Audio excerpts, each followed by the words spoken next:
See it?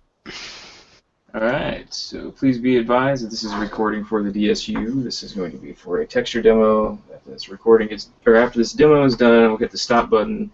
All the recording will be sent to my YouTube channel. People will be able to view it at a later time. I'll take that video and then re-rasterize it down to something that's manageable for concept share. So this is school related. This is going to be laid back. Anything that happens from this point on is just going to be a little bit of relaxing time until about 3 o'clock, which is in about 20 minutes. I'm Julian Moran. I'm here with Will Martinez. Say hi, Will. Hello, guys. And we're just going to sit back and relax. I may edit the front end of this out. Not sure. It just depends on how the next 20 minutes goes. All right. We can definitely, if it gets too big, you can always break it down into two videos, part 1 and part 2. Nah, it'll be fine. It'll automatically upload to YouTube. No matter, it'll automatically do that as soon as I hit the stop button. As soon as I end the call or the chat or whatever, it'll shut down the feed through Google, and then it'll start rendering a video and post it straight to my YouTube channel. So regardless if it's 8 hours long, it'll post. Awesome. It should, in theory. Well, that's what the guy on the YouTube said.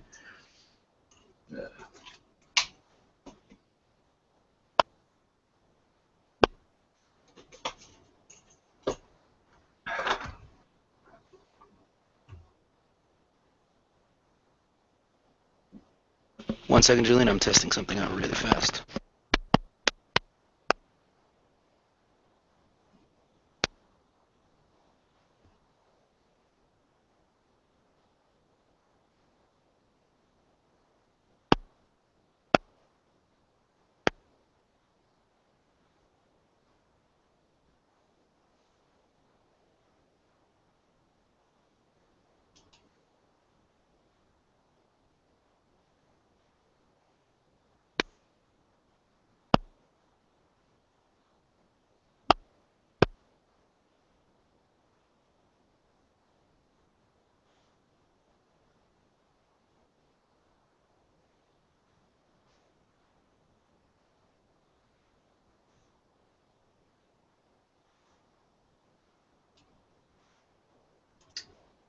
Will, I muted you for a hot second just to make sure everything's working.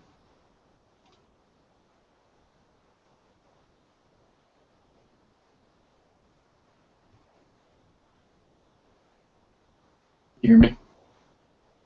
Did you hear me?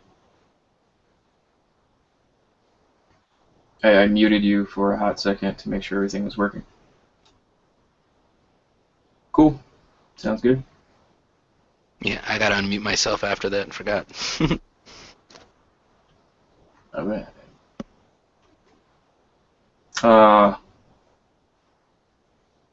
Did the link work for Ashley? Yeah, it did. I just didn't join it, and she did get it, and I said, "Would you like to join?" And it got to the ready screen, so I was like, "All right, I'll just leave it as is." And she was able to. Uh, she had the option to join. Yes. Hers is on the phone though, and she's in the living room. I don't want a bunch of noise to come through and be on the recording.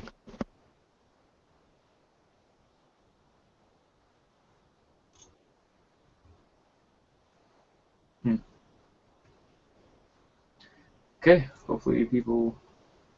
I mean, that's a direct link through Google, so if people don't have a Google account and they're receiving it through email, then I'm not sure if it's gonna work, but It should allow them to come in.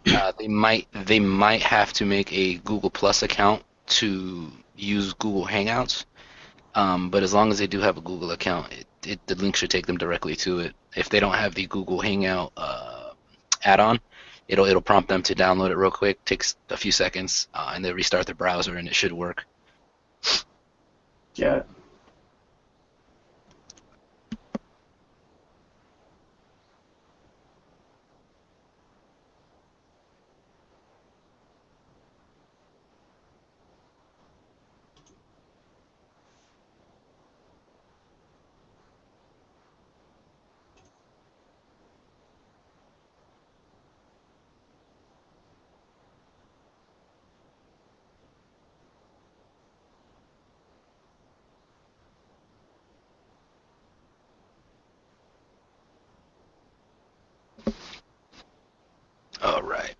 find my drawing glove here. There we go.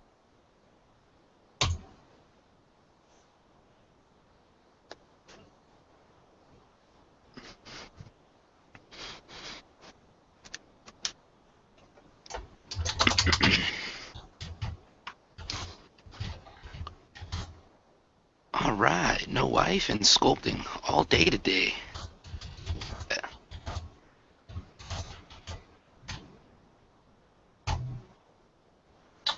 I will be right back. Apparently my wife is home. Alright. That'd be an awkward first 30 minutes of the demo. Screaming kids in the background.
Need to actually upload all this progress to the DSU website. I keep putting it on the Facebook, forgetting to do it on the actual concept share.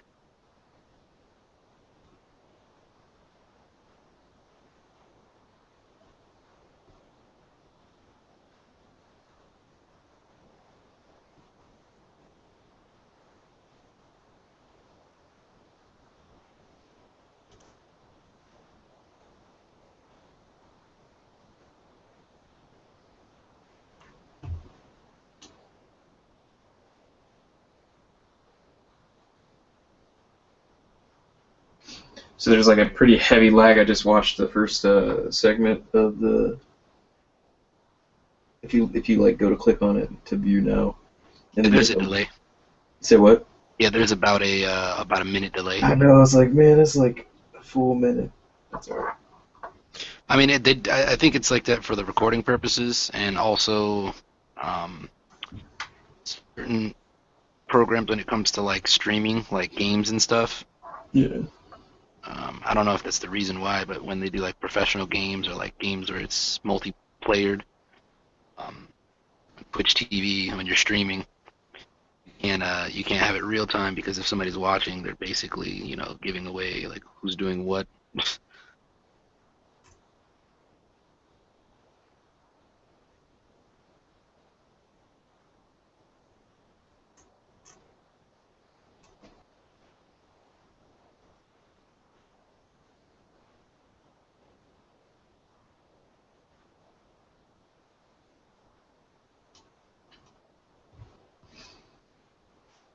All right. Well, for like the first, I don't know, like 15, 20 minutes, can you also monitor the Facebook, see if people are having trouble with the link? We open up that now. I'm not saying you gotta like monitor both of them at the same time, but just kind of watch out for it.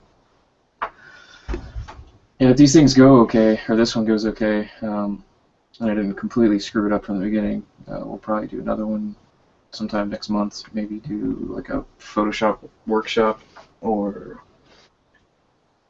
like a Photoshop retail. would be a really good one between Photoshop and after you get this texturing down, Photoshop would be awesome for a lot of people.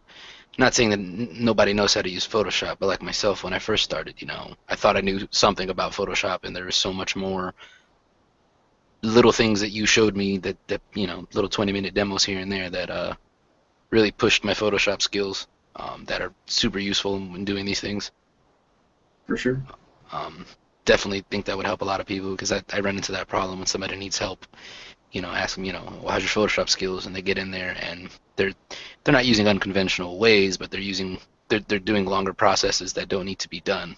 Just something as simple as maybe changing the value on a photo when you're doing photo bashing, kind of like what you're going to go over today. Little things like that kind of set people back and end up spending extra time for no reason.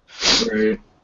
And definitely tools like uh, maybe if you do Photoshop, definitely doing the creating actual proper references and fixing up references. That's a big issue I've noticed for myself a while back, and a lot of people that are trying to model off of reference when using planes is that their photos are out of perspective of each other, and no matter what they do, they're not going to get it in the correct perspective.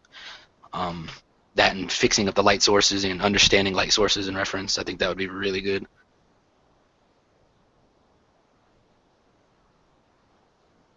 Okay. Oh, show. So I am on the DSU Facebook now as well. Word.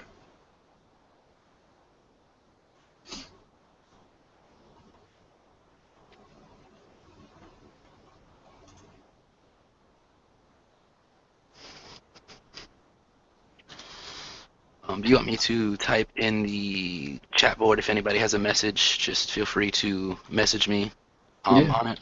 that's fine.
And either way, if not too many people join, and there's no questions being asked, I'll throw out some questions that I originally had, so we can, if somebody didn't have a chance to catch it and their questions weren't able to be asked, at least they'll have something to go off of. Okay. Then on Saturdays sometimes are rough for people in the daytime to do stuff. Yeah.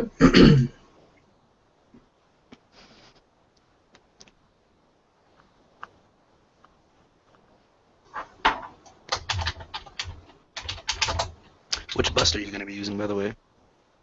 I was Straight gonna a use new it. one? Well, I was just gonna use that mail that I've been working on, just repainting. Oh yeah, that'll work. I have like 3 or 4 I could use, but that's the most recent one. So might as well just use it. Actually, you know what? I can follow along by, let me save this. I can use my Chuck de la Delphi since I have all that reference that I can use for Z-app linking for actual his skin tone and stuff. Oh, that's what's up. Let's see.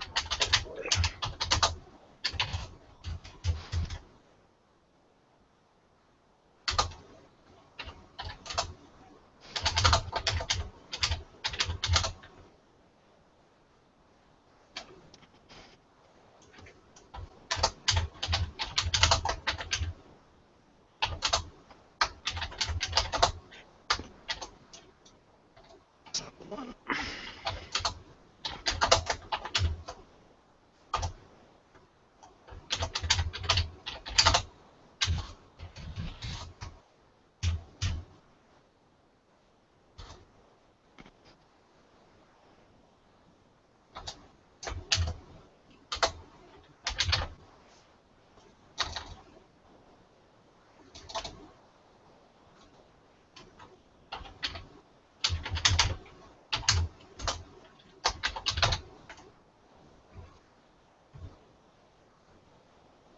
Has anybody joined yet? No, looks like I only have one viewer. Who's that? I think that would be me so far. Ashleen joined for a minute. I don't know if she's still in it or not.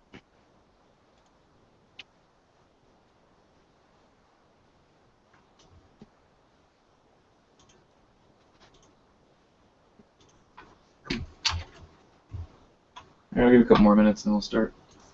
Cool. I have it open on mine, so it's probably showing me as one of the current viewers. Okay.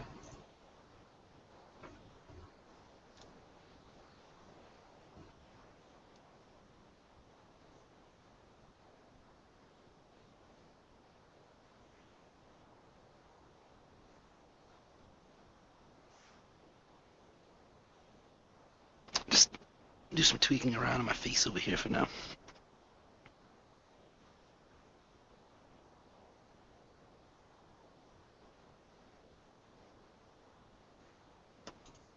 Looks like Matt just joined.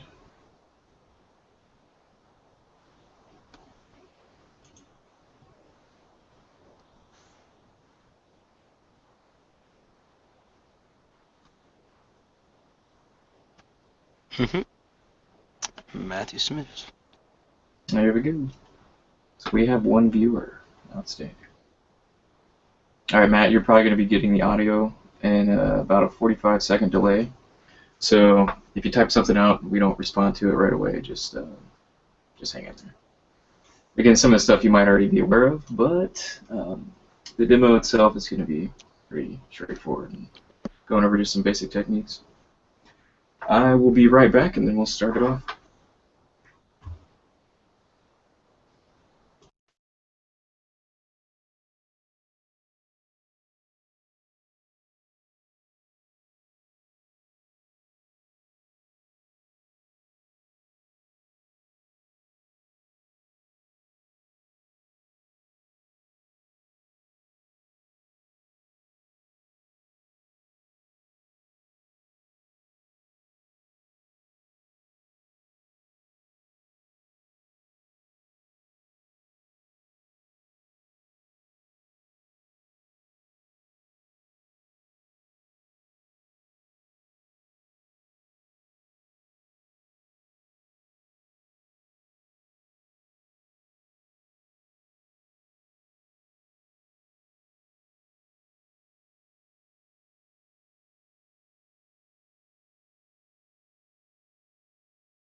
Alright, I'm back to, what do we got here? This is kind of a weird setup. Okay, let's see if, here's another way to do this.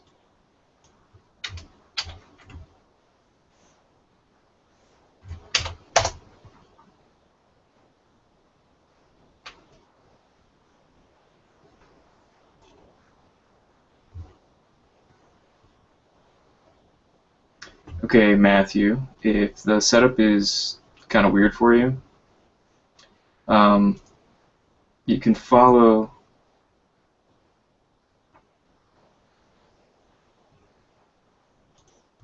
the YouTube link.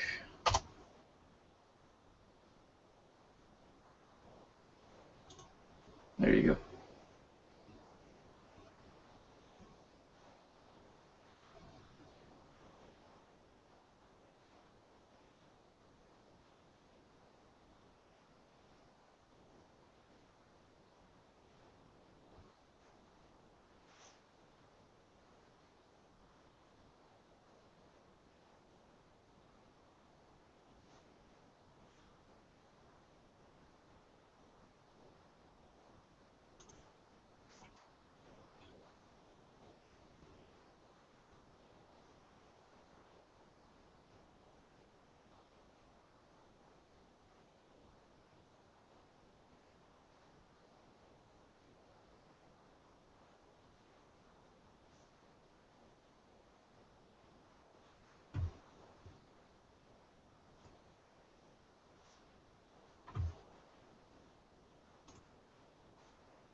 Boom.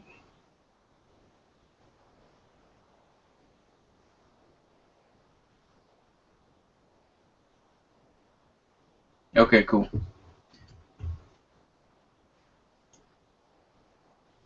Alright, so I've been muted the whole time. Oops. it's all good. So, Will, there's a link to the YouTube as well. You can apparently you can stream directly on YouTube, which might be easier for people from now on. I might just post that up to the DSU. I didn't even know that. That's cool. Good to know. Me either. That's extremely useful information right there.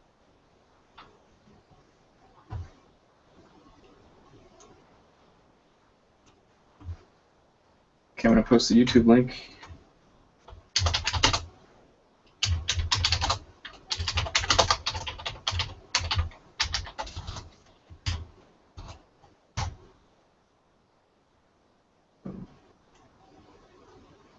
Alright, let's get this pony road. Boom, boom, boom. Alright, so this is a texturing demo. This is a live demo. My name is Julian Moran. This is for the DSU. Again, this is going to be for texturing a male bust. What we're going to go over is just prepping some colors, finding some reference images, using the base color, understanding what the undertones are going to be, just to get a basic understanding of what's going to be going, using ZBrush layers to kind of stack colors on top of each other. Using ZAppLink as an alternative for having a bridge between Photoshop and ZBrush to texture, if you're more comfortable using the blend modes and attributes inside of Photoshop. Then we'll go over some lightbox projection, which is another method of texturing. So people could use photo source images inside of ZBrush if they're projecting directly onto the model. It can be used for both texture information and Z information if they want to add noise based off of a photo. We're going to look over painting using masks. So there are different techniques that you can use involving masks that will give you different results based off of your sculpted information. Then we'll look into painting a spec map by hand inside of ZBrush using some of the masking techniques that we'll talk about. And then we'll talk about different ways to export maps out of ZBrush. Then after that, we will do some texture map cleanup inside of Photoshop using different texture passes that we've done. And then we'll have a how to create a basic subdermis map inside of Photoshop using the texture map as a driver almost. And then we'll also touch on some stuff inside of Nald. Nald is a program that is, I think, only $99. And it's really useful for driving and baking maps that are otherwise kind of a pain to get to, such as like a transmission map.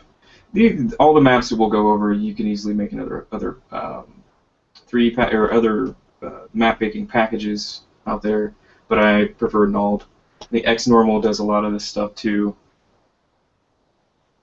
So that's what we'll be starting with. I am Julian Moran, as I mentioned, and I'm here with Will Martinez, who is going to be my assistant for a little bit. If you have any questions, we'll be happy to help you out while I'm working. He's also working on a bust at the same time, so we might swap back and forth on who's presenting in case you show it on different busts. Right now he's hitting up some textures, some detailed information on a bust he was working on. So this is my checklist for the day, and we will get started. So the first thing I like to do is get my textures together, my images, my references, all that fun stuff. I have a master folder of 3DSK images that I've collected through all the classes that I've taken.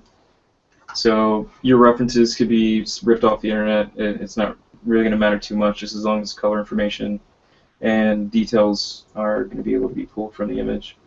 I'll probably use this gentleman's face. It's more accurate to the shape of the model that I've created for the sculpt. Though the details are different, I'm more or less looking for the color information. I'm going to be ripping the textures from it. I'll also be using this image to, well, I'll be editing this image so that way we can try to neutralize some of the highlights and shadows, and when we use it to project, it'll be a little bit easier to use. So just keep those in mind, and then we'll jump over to the demo here. I ripped this off the internet. This is just a basic color palette for skin. What I'm going to do is just project this onto a plane and color pick off of that to get started. And then we'll go from there. Actually, let's just jump straight into ZBrush. Alright.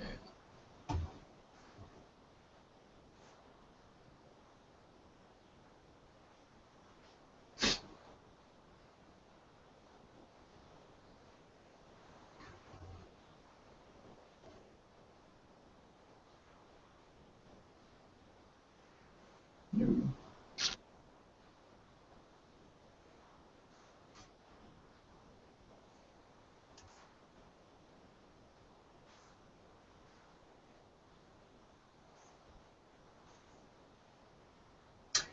So I prepped this head prior to this demo.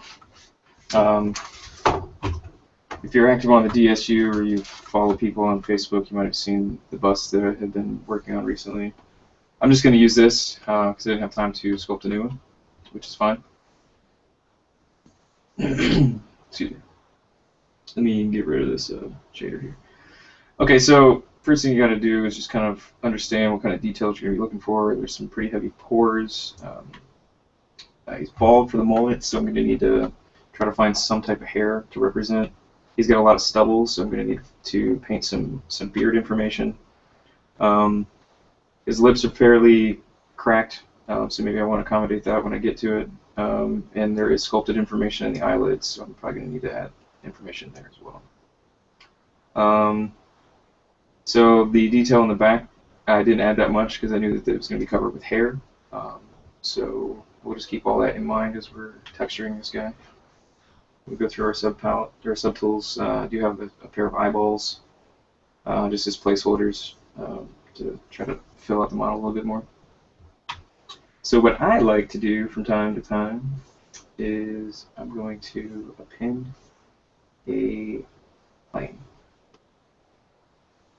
Come on.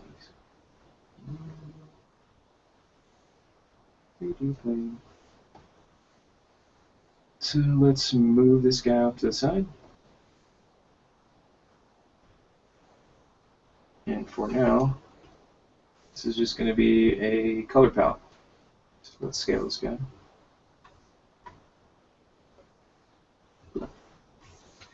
Cool. So what I'm going to do is use the C key to color pick off of this as I'm painting. So if I start building colors over here that I like to use or not have them blended, it'll give me a decent place to start with. So what I'll do is select that subtool, and I'll go to my flat color, and then I'll go over to material, and then I'll fill it. In case you don't have anything set up like this, you haven't done a custom UI, what you can do is hit the space bar,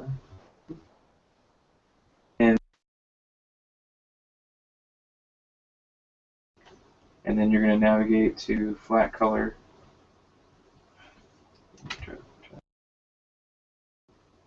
Alright, so then flat color is over here. It's a standard material. It's the top left hand corner. It's right here. Oop.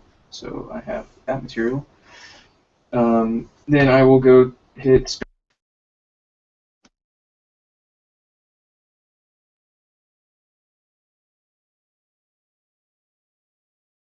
color menu, color, object.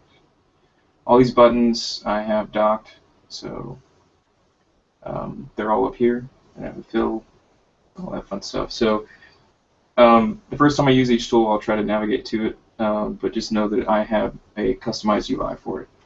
Just a heads up. Alright, so I'm going to navigate to my textures. Go to textures, I'm going to dock it over on the side. Import. I'm going to import this texture, this color palette that I had ripped from the internet. I am going to select it over here in the color or in the textures list. Once you have a texture listed, you can hit the add to Spotlight, a little plus or minus sign. And this is how we bring textures into Spotlight. We'll go over some more information on how to use this later on, but as of right now, just know that you have the textures as you pull them in this window. You can, this little radial window, you can turn this on and off by hitting Z. If you want Spotlight to go away, hold Shift, then push Z. You want it to come back, hold Shift, push Z. So, right now I need my radial menu. So in this menu you'll have rotate, scale, and a bunch of other different options here. I'm just going to scale this down so that way I can just start projecting this onto here. Because all I really want is to get these pure colors into my workspace. So that now that I have it placed, I'll hit Z again to get out of the options mode, and then I'm going to make sure the spotlight projection is turned on, and you can find spotlight projection by going to where is it? Spotlight projection is under brush samples, spotlight projection. So if I go to brush samples, spotlight projection is right here, and I have it docked here. So I'm going to make sure that that's turned on. I'm going to pick a brush that's in RGB. So I'm going to hit B, and then hit S, and then T for standard. Now that I have the standard brush, I'm going to make a clone of it so I don't screw up the original. So while that's selected, I'm going to hit clone. So if I hit B again, you'll see that my standard brush is not highlighted anymore, but the one that I cloned is. So that standard brush with all the standard attributes is perfectly preserved. Now I can manipulate one that I've just copied. So every time you make a copy of a brush, you'll find it down here. Alright, so now that that is there, with the new brush selected, I'm going to switch to RGB. You can do that by holding down Shift, RGB. I'm going to make my brush size larger. You can do that by holding down the B key. I'm sorry, not B, the S key. And then it'll give you this little window, and you can make your draw size larger. Or you can hold down Shift, make your draw. It's all feasible. Oh, looks like I have switched brushes by accident. Let me switch back and color this all in. Alright, let me navigate around, see what it did. Okay, that's the exact opposite of what I wanted, and the reason that that happened is because I do not have enough resolution in my geometry to accommodate for the colors. And this brings up a good point. When you're texturing inside of ZBrush, it goes off of the polyfaces and vertices. It's not going to do you any good if your resolution isn't high enough. So we're going to need to subdivide this by a couple. So we'll select my subtool, go to geometry, I'm going to turn off smoothing, and I'm going to hit divide until I have about 1,000,000. That looks good. Cool. So I'm going to go back in and lay my colors back down. And we'll see what that did. Okay, cool. So I have a full wash of those colors. It's not bleeding into anything. Alright, so I'm going to turn off my spotlight projection by holding down Shift-Z. Oop. And now I have a color palette to work off of. Sweet. So let's go select our bust. And I'm going to turn it on to a skin shader. And then turn on my palette. Now remember that we filled our palette with a flat color, so anytime I change my materials, it shouldn't have changed, but we're going to fix that now. I'm going to go to my palette that I created. I'm going to go to M for material, or you hold down Shift. We're going to fill that object. I wanted to make sure it was on, there we go. Make sure it's on flat color. I screwed that up. Anyway, roll with the punches. Alright, so let's go back to the bust. Let's go into the skin shader, and let's start adding down some base colors. So the first thing is the forehead. It's really close to the bone. Typically in a forehead you're going to find more yellows. Around the eyes, anywhere there's like really a lot of flesh, it's going to be shifted more towards red. And then on a male especially, around the jaw, it's going to be more of a yellowish green, maybe a blue tint. And then we'll kind of wash over everything else as we go, but I want to get a base color down first. Hey Julian, real quick. Yeah. Make sure in Google that you're clicking on your screen, so it's not showing mine, because you might have been viewing mine and Matt is seeing my screen. What I can do is I can stop my screen share for now. Nope, that's my fault. I need to present to everyone.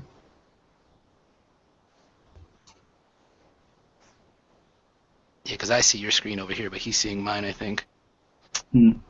Apologize. Sorry, guys. This is the first demo we've done, so it's all a learning experience. Yeah, let's do this to see if that works. I turn off my screen share for now. No, there's an option that's sitting right in front of me. I forgot to switch it to present to all. Oh, were you presenting to me when we were testing it earlier? Yeah, that's my fault. Ah, okay, got it. Yep. Sorry, guys. It's interesting. Yeah, I was adding some poor details catching up so I can follow along, and I was like, Matt's like, hey, am I supposed to be seeing Chuck Liddell? Got it.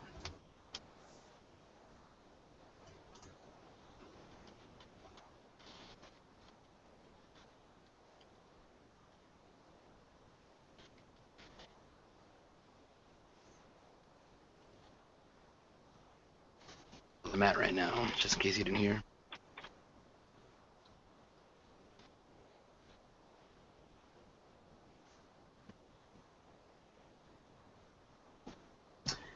For whatever reason, it doesn't look like mine's presenting. Alright, so this is what I'm going to do. I'm going to stop sharing and then see if yours goes through now.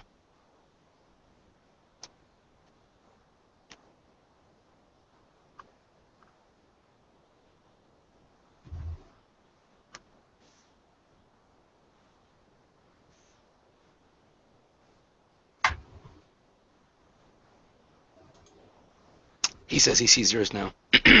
Okay. Okay, it might have been that when you have the privileges changed. Live and learn, live and learn. Fair enough. Fair enough. We should update here on the actual live stream here in a second. He sees it.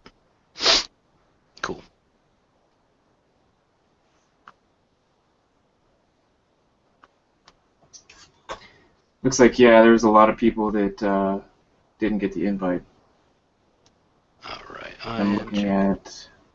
checking the DSU right now, and I'll send the link if you want to continue. Okay.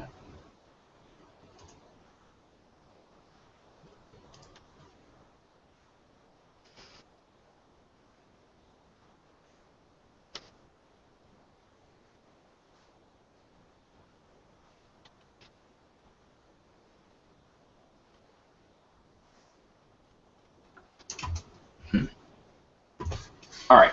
Anyway, back to the demo. All right, so I have my color palette over here.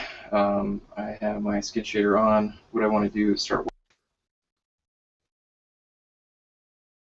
Let me turn on Poly Paint on my subtool by clicking this brush next to the eye, and use the same brush that I created earlier, the standard brush. Right. Let's start washing some of these colors in, and it's not doing anything because I need to switch it to RGB. There we go.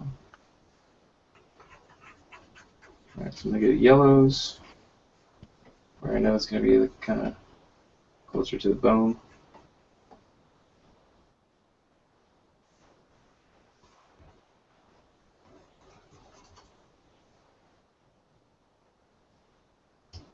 And then more pinks and oranges, kind of around the cheeks and the nose, maybe the lips.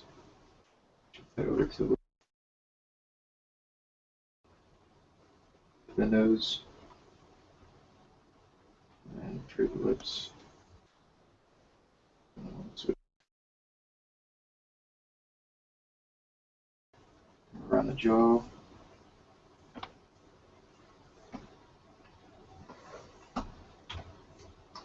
And then I'll drop that filter here.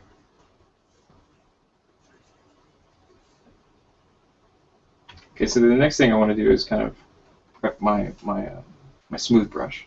So by default, your smooth brush, I'm going to hold down the Shift key. Should be set to just Z add. What that's going to do is just kill all the noise or the sculpted information, and I don't want to do that. So I'm going to hold down Shift, then space, and I'm going to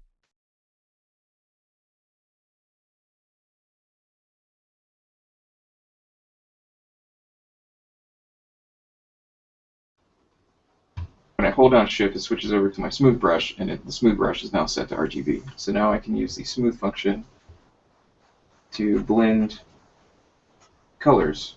It'll be more apparent if I drop subdivision levels. So now I can blend these a little bit better. So know that that function is there for you when you need to blend colors inside of ZBrush. All right. So the next thing is I have C, the key C, set on my tablet stylus. What C is doing, let me pull up color real quick. I'm gonna dock it over to the side. If I hover over an area and hit C, it's my color picker, right? It's going to color pick. That's why I created this palette. You hover over one of these colors and hit C, you're going to pick that color. It will assign it to the color that's active. So, knowing that, I'm going to go around and start color picking and filling in the rest of this. So that way I have a base to start with. And again, this isn't going to be photorealistic. This is just a general painting demo on different ways to go about things.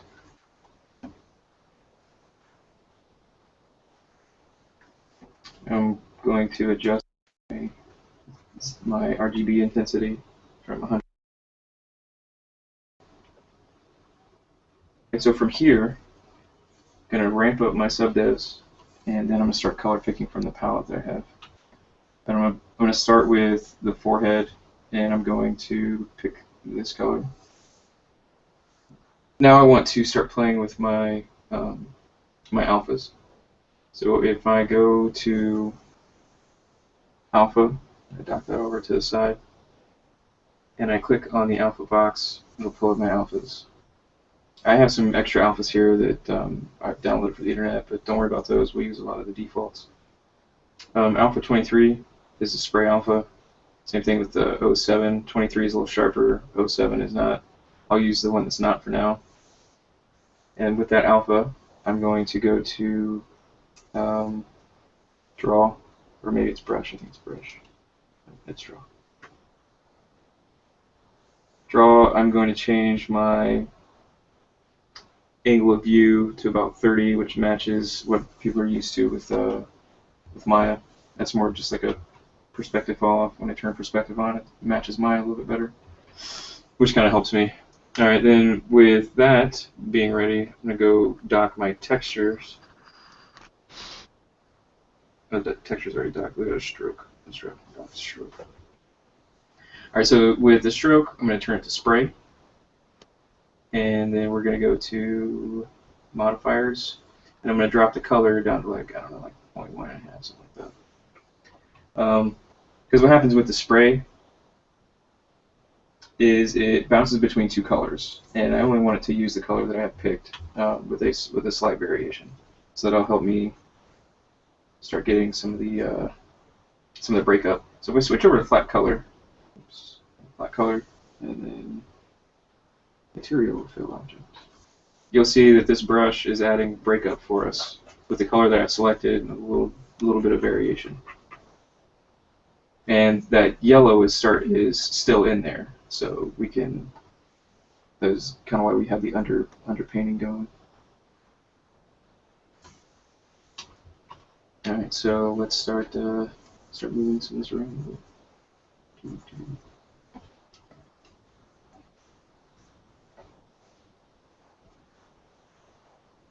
Again, I'm just kind of color picking around to keep things a little easy. Then as I move down the face, I'm going to shift closer to the hues that I had laid down originally. So I had the yellow in the forehead. Probably pick like a reddish color for around the eyes.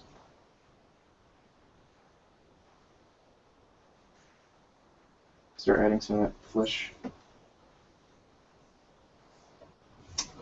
And then kind of break it down in here.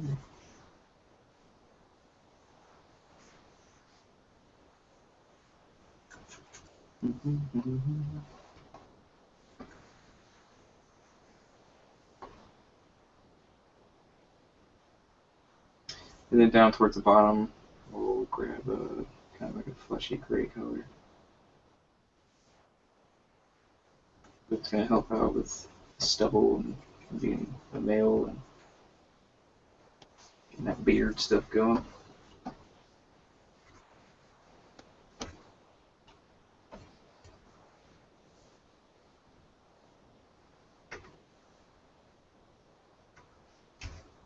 Not sure how Joey got admin, but he's in the call thread.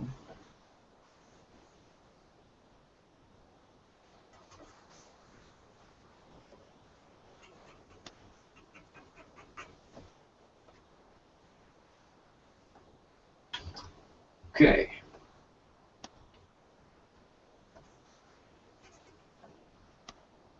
All right, so from here I'm going to start adding layers. So this is a pretty okay base to start from. Let's go and start a new layer.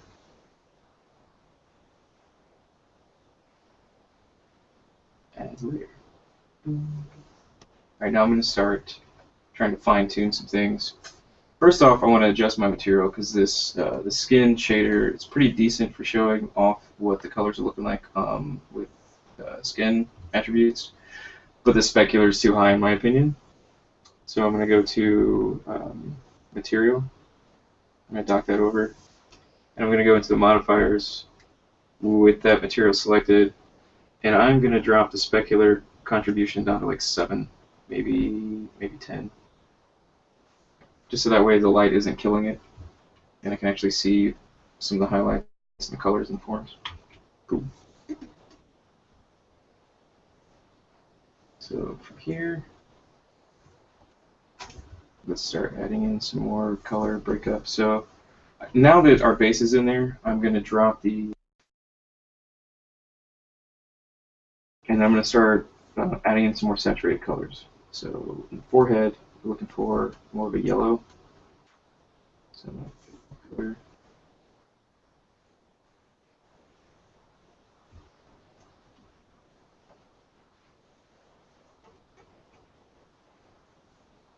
And I'm using the same exact alpha, same exact brush setup that it was at the beginning.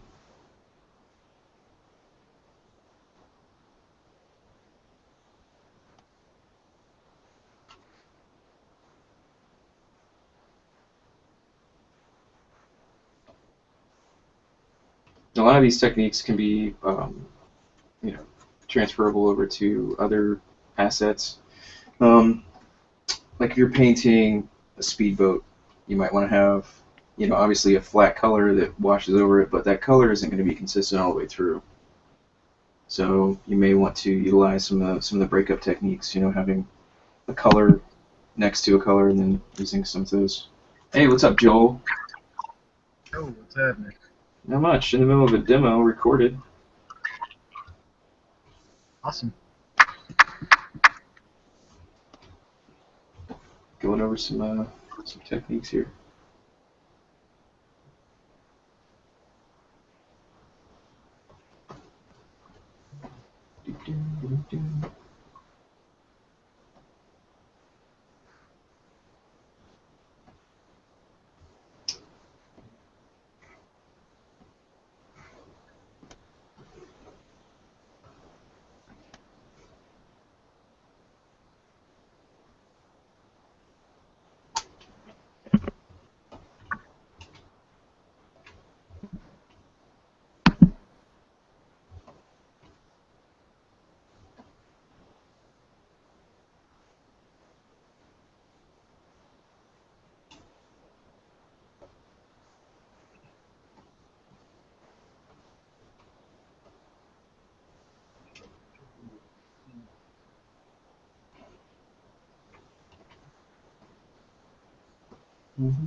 Hey, well, are people posting questions or anything? Not at the moment, sir.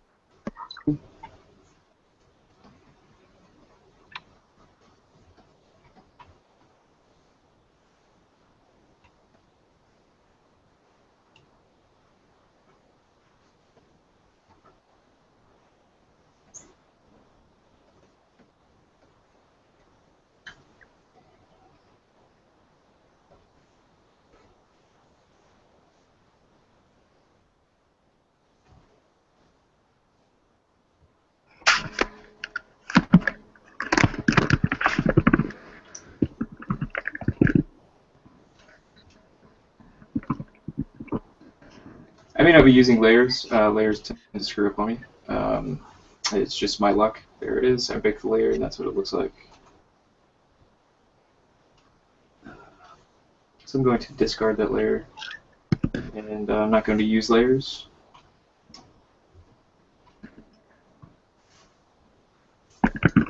Go ahead.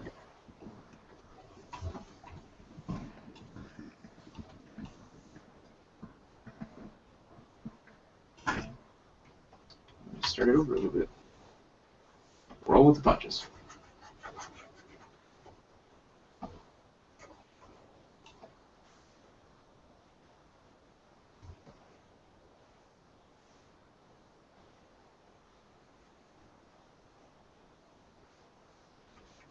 Joel, how are you, sir? Can you hear me? I can hear you. How are you? Yeah, how about you? Wasn't sure if you can hear me or not. No, I can hear you. With your painting on your layers, I have found that creating a new blank layer, keeping it in record mode, and making sure that that's I can't really hear you that well, to be honest with you. I can hear you, but not that well. hold on, let me check my settings to make sure.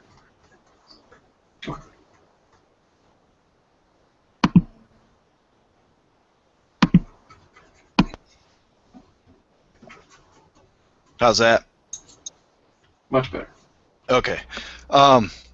When you were running into trouble baking your layers there, I've found anyways, I don't know if it always works, but it has worked for me a couple of times.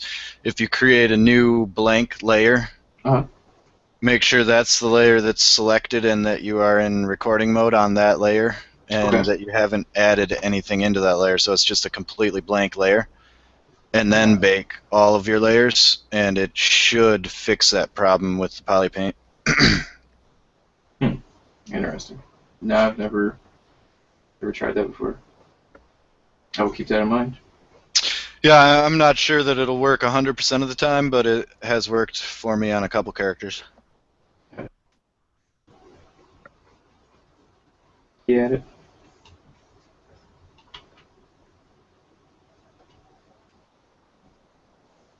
Is that sample card something you made, or? No, I just ripped the skin tones off the internet, threw it on a random 3D card, filled the card with flat color, and then used spotlight projection. I'm just using it for color picking. Yeah, I like that idea. That's cool.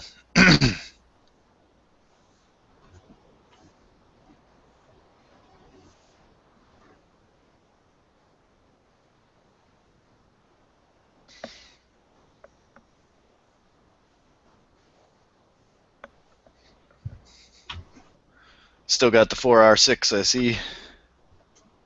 Yeah, I haven't made my way over to 4R7 just yet.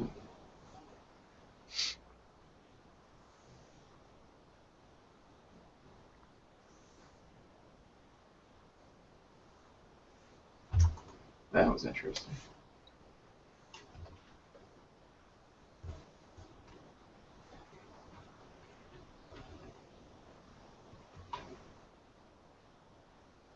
Cool. So now I'm going to start using other applications to to add some more texturing information to this. So what I'm going to do is hide that card. I'm going to put my bust in a similar position to the reference photo that I'm going to be texturing off of, which should be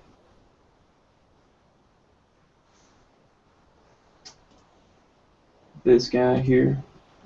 So I'm going to set this right about here. I'm going to extend this off to the side so I can grab it later. And I'm going to click on ZBrush. And I'm going to use the pass-through function so that way I can check it. Because I don't want to take the time to import it. I don't want to take the time to mess around with it. I just want to be able to make sure it's in the right location. It's a quick time saver.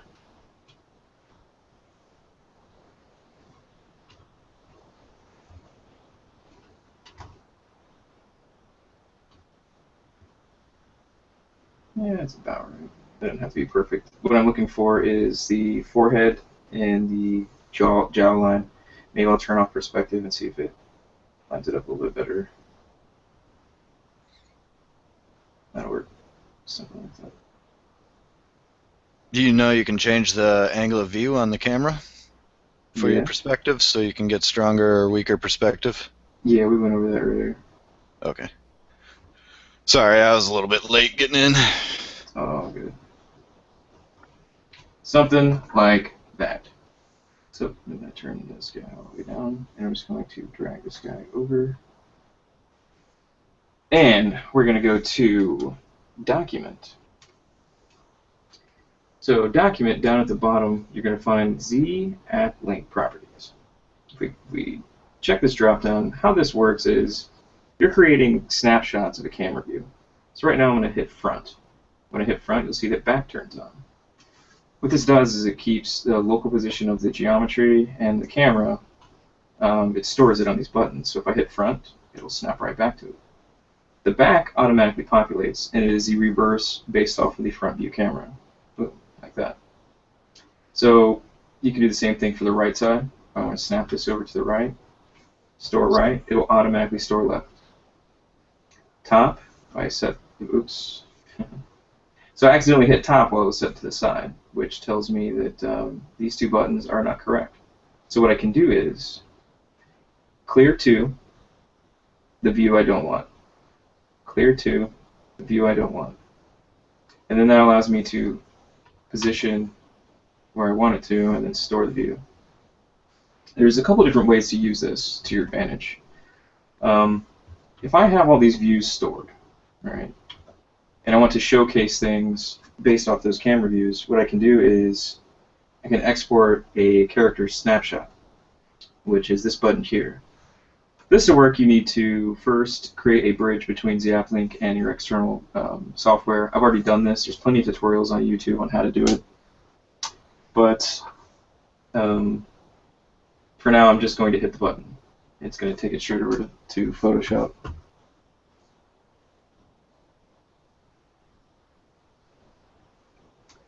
Give that a second.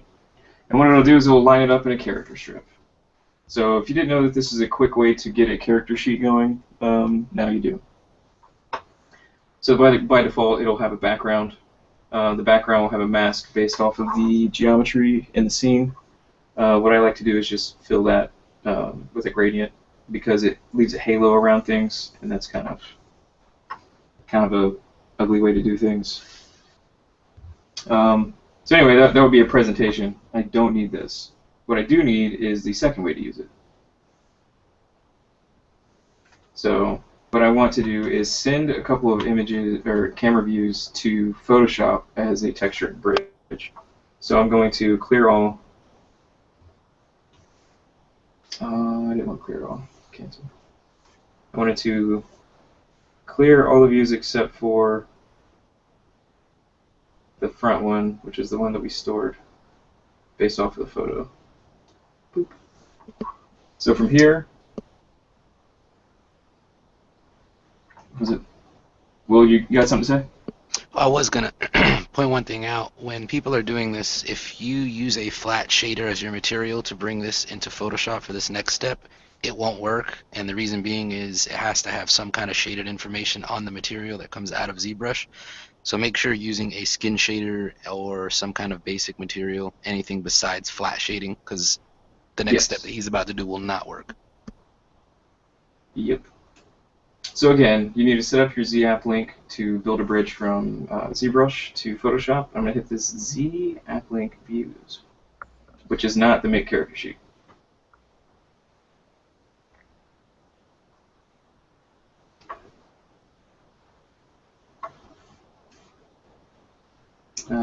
Wait, that's not it. Call me a liar. It's up at the top, sorry. So up at the top, you hit ZAppLink, and this directs it. So what it's doing is taking this camera view with the geometry, and it's going to bridge it over to Photoshop. I don't want to enable perspective, just send it. It's building the link right now, it's retrieving the app.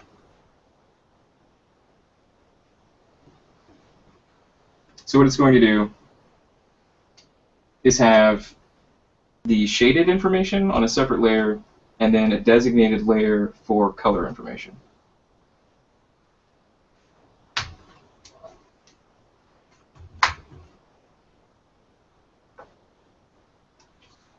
Okay, so if I turn off the top layer, which is our shaded information, you'll see that it just has the, like as if it was a flat shader.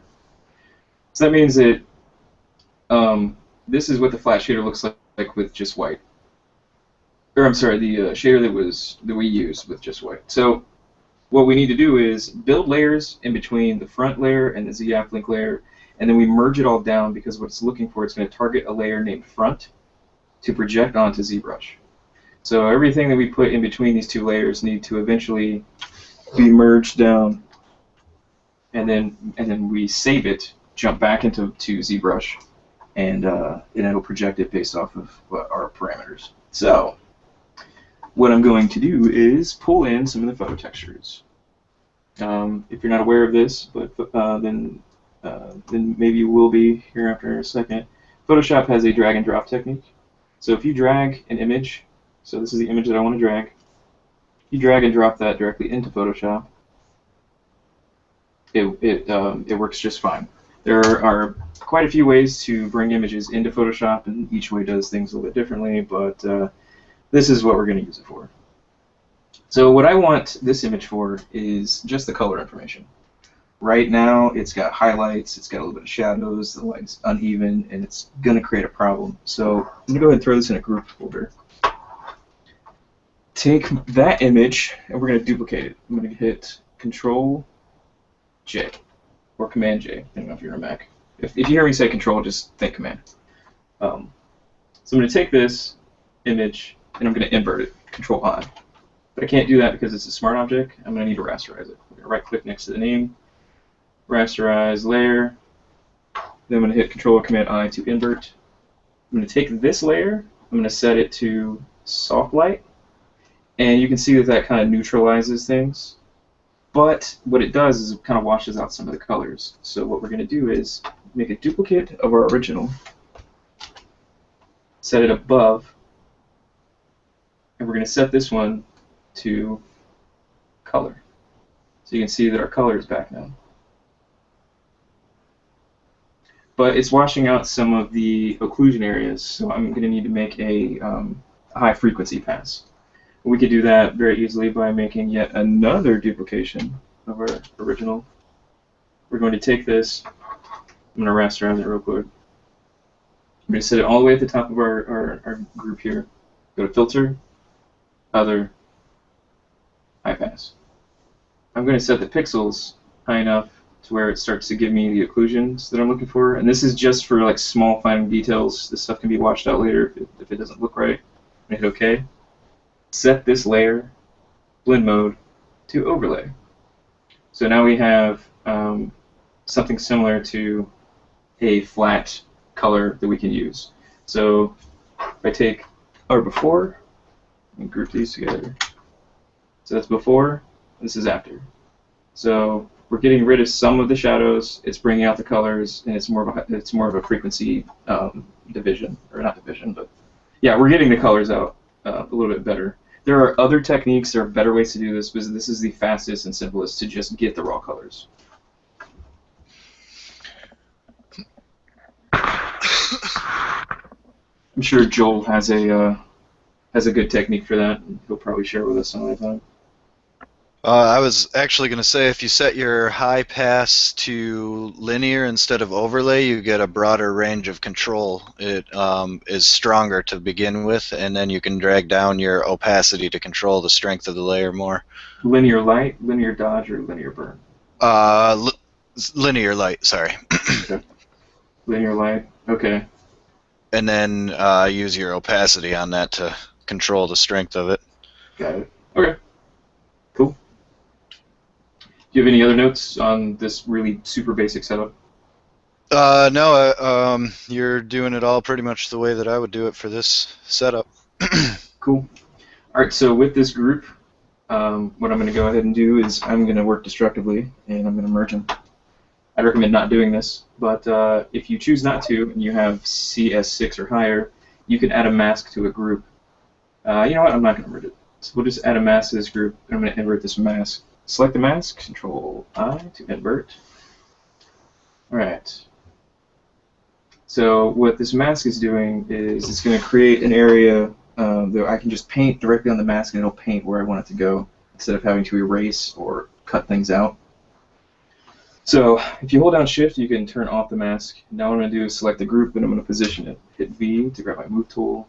I'm just going to try to line it up somewhere in the general area. Cool.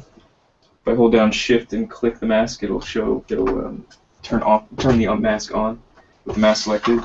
I'm going to grab a white brush, and I'm going to paint with that white to try to get color where I want it to go. So this is using a bridge between Photoshop and ZBrush, and then setting up a reference photo using masking techniques inside of ZBrush to paint color information. There are a couple different ways to do this, but in my opinion, this will be the most simple to go about. As you can see, there's some light information up here. We could worry about that later after we get back into ZBrush. So, as I said before, this layer needs to be set to front, not layer 5. So I'm going to need to change the name to capital F-R-O-N-T. Is that capital F important? Yes, it is. It's targeting this layer to be the projection. So Okay. if the naming conventions of it exporting to Photoshop is different, then it bringing it back in is gonna be all wonky. Does that Okay. make sense? Yep. It actually won't even bring in. It'll come in empty, and then you'll keep going back and forth, hating yourself. Yeah. Trying to figure out what's wrong. Yeah. Same So- thing with that shaded thing. So we're going to merge all these down and change this group 1 back to front. All right. So the way this works is there's a. I'm sorry. Go ahead. I was gonna say I don't want to stop you real quick, but a good thing to do is that that 1,000 faces page you gave me on Pinterest that has super high quality skin textures to photo bash together would be good to probably post up later on. Yeah. Because if your photo's not high res, it's gonna come out really grainy and pixelized. Yeah, that's a true story. Yeah, we'll post up a couple of links to the DSU after this is over. I created a folder in Concept Share that the link to this video for download, if you guys want it, will be provided, and then a couple of other links to use for photo sourcing and things like that, references for skin and texturing. I might even drop my ZBrush brushes in there as well. At any rate, so it creates a temp folder, the bridge between ZBrush and this and Photoshop, based off of our bridge. So the temp folder recognizes a save function for the bridge back. So I'm going to go to File, and I'm just going to hit Save. Now that it's saved, I can minimize Photoshop, and immediately ZBrush is like, okay, do you want to bring it back? So, okay, retrieve. And if I accidentally hit save and went to this and I didn't want to do anything, I just wanted to go back, just return to external editor. Right now I want to bring it back in. Give it a second to do its thing.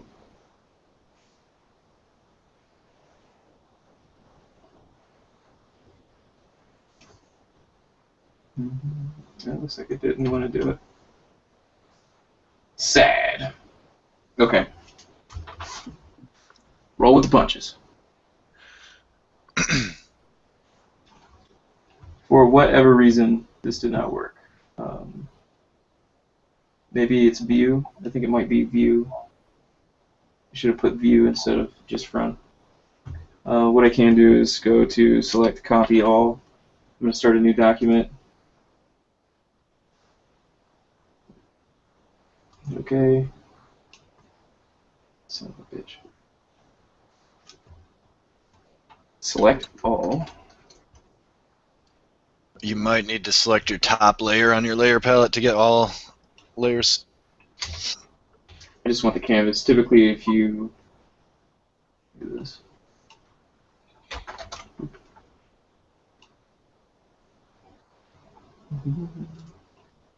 Have to all copy. Value.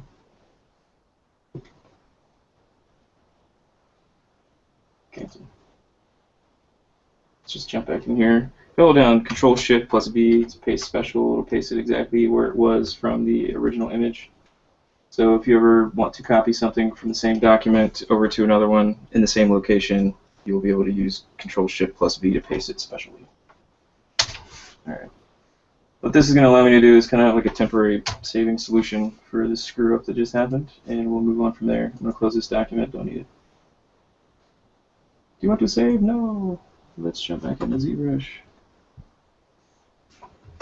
Okay, let me jump back over to the app link. Front view. Let's try this one more time. The app link going out. Okay, it was front, and that's funny. So I'm back in Photoshop, and I'm going to select all, copy, back to here, Control Shift paste, paste special. Did not work. That's okay. Move it over. It's because your dimensions of your document are different. Yes, that's true. But I was having that issue earlier on some images that I was comping in Photoshop, getting text to line up across all my images. One of them was a slightly different ratio, and so my text wasn't Control Shift paste into its exact spot. It was going into the dead center in the document. So I just had to realign it. All right, re-enter ZBrush. There we go. So it worked that time. Hey. I'm not sure what happened. Not sure what happened. Okay. So it'll bring up this menu here. Do I want it to fade around the edges? Do I want to enable double-sided? Do I want it to enable perspective? I don't want perspective. Double-sided might be useful. Let's hit accept.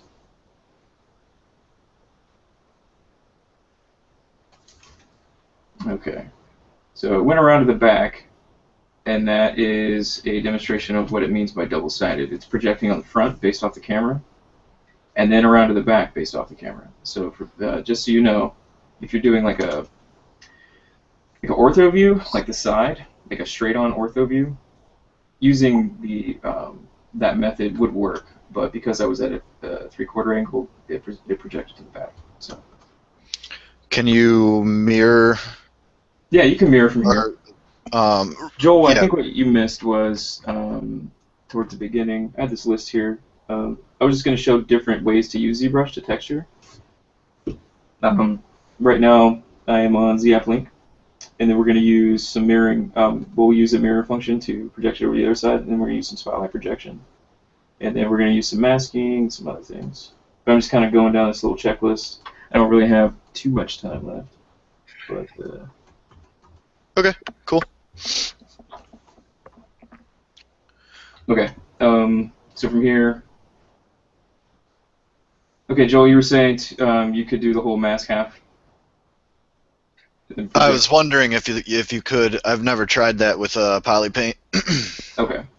You can, but the easiest way to do it is just doing it directly out of Photoshop. Is to create half of the face with the texture, and then use the double-sided. Yeah, either use double-sided, which sometimes messes up. It's never going to work perfect. I mean, no matter what you do, especially if you have an asymmetrical sculpt, even if it's the slightest bit off, it messes with the radial fade when it goes to project sometimes. So your best bet to do in Photoshop is to take your marquee select after you get half of the face done, copy it, make a copy of the layer, and to transform it on the horizontal, and then bring it back in. And if you have a sharp edge, just to use your smooth RGB brush or your smooth brush and just RBG inside of ZBrush. Cool. Kind of like what I did on my screen. I just masked half of it off, copied it, brought it back in the same exact way he was doing it, and then just smoothed the edge out in the middle. All right, just using the smooth brush. See, baby. Okay, so now we went over ZAppLink. It was a bit confusing, but it was probably the naming convention. They got screwed up. I'm not sure why, but saving it will activate the bridge to go back into ZBrush, just like the last little bit was demonstrated.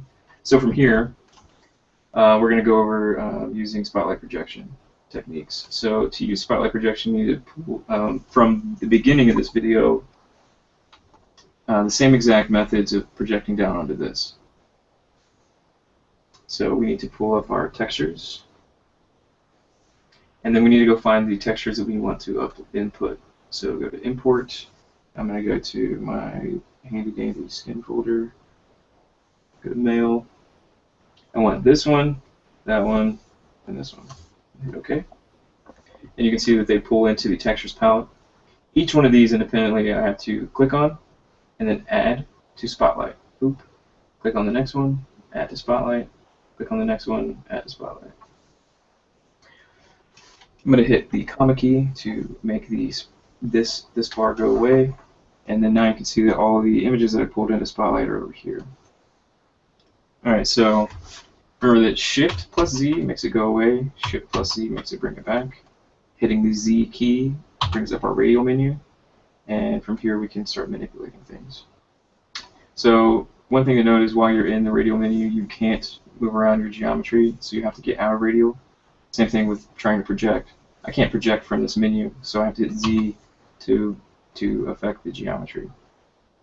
All right, so we're gonna try to line him up and do a little bit of spotlight projection on side Z. Let's move this guy, and then scale him up a little bit. So the cool thing about spotlight projection is within the menu here, you have ways to nudge. So with nudge, I can grab things and kind of move.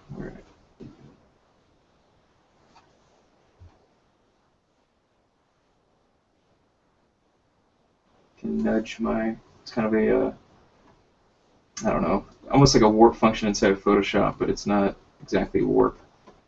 So if you have something that's kind of lined up, but you need to give it a little bit of a push, you can use the nudge function. And with a nudge, hovering over it, you can go select it and then rotate upwards to affect the intensity. So by default, it's set to 0. If I ramp it all the way up and then start nudging, it's going to give me a little bit of an easier effect. Also, the size of your brush can't really be affected at this point. It's mostly just this little nudge slider. So,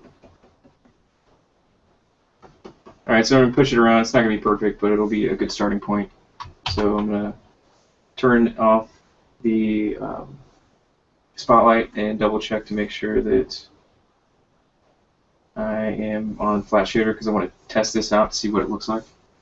Alright, so we'll turn back spotlight projection on, make sure that spotlight is turned on, and then make sure that I have the brush that I created earlier. And we are set to RGB. I do not want to add. We want to be on RGB. And I'm just going to paint using the textures that are being projected. It's fairly simple. A lot of people like to manipulate their photos before they bring into ZBrush. Check this by turning it off, turn it back on, turn it off. What I may want to do from here is just store this view. Remember, we can do that in our document. Let's say that this is our right view. Cool. So if we check that with the skin shader on. So this is another technique to use, again, if you're trying to get some photo source textures onto your geometry. Might be a feasible way to do it. So let's do the front as well. All right, so down here on the right-hand side, the bottom corner, this is just for organization's sake. How do you want to organize your photos? You can have them to where whatever is selected. So let's say I want the front view. I can have that be the primary photo, or I can have them mosaic based off of the actual resolution of the image. But I want to make it as large as I can, so I'm going to grab his nose, put the nose on the nose, and then scale it up a bit. That worked. Let's grab the nudge tool, kind of push some stuff around.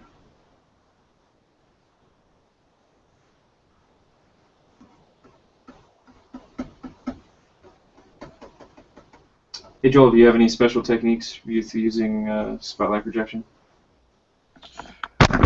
I was going to say on the ring there is an option for the opacity of your photo and an option for the brush radius. So the brush radius doesn't affect your brush size. It affects how much of the photo is showing onto your model underneath of your brush. So Right. if you turn the opacity of your photo all the way down to 0 and then turn your brush radius up to about 1/4 strength, then you'll be able to start to see the photo pop up just underneath of your brush, and you'll still be able to see your model every place else. You know, I think I've used it before. You said it was radius? I believe so. It's on the upper right quadrant somewhere Upper right. of the ring. Upper right. Spotlight radius, that's it right there. Okay. And if you turn that up to about a quarter, and then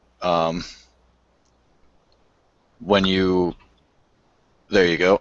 Now you see where you move your brush reveals the photo for your texture sourcing. And your brush size won't affect your spotlight radius, so you have to go back into the ring and tweak the spotlight radius until you get it to something you like. But that is just one technique that I like to use in this workflow. Cool. I'd never used that function before. Yeah, it's cool because then you can see your model better as you're working on it. Nice. Good to know. And knowing is half the battle. Absolutely. G.I. Joe. Okay, so we've gone over a couple of different ways to use textures to kind of photo source some things together. The way that we're going to go about finishing this is going to be kind of sourcing sourcing color information that is on top, and using some of the same techniques that we went over at the very beginning for just kind of laying down layers of color information. So I want to get rid of these highlights that are dominant in the cheekbones and the nose and all that, because I want a flat color. I don't want to paint my highlights in. So we're going to go ahead and make sure I have my brush that I created. And I'm actually going to change the alpha. So we're going to go to alpha. Let's change this alpha to, there's like this weird swirly kind of vein. I'm going to use that. It's an alpha 22 on my computer. It might be different in yours. Excuse me. And then I'm going to go to stroke. And we're going to change spray stroke to color spray stroke. And then I'm going to drop the color down to like 0.00 something. And I'm going to sample a mid-range color in here. And I'm just going to try to give it some swirlies. Try to get rid of some of that highlight information that doesn't need to be there.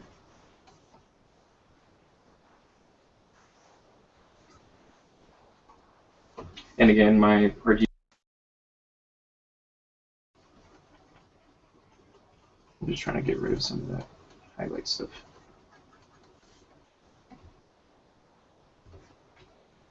Same thing with the nose. Pick like a mid-range color that's in there. Again, I'm using C to color pick.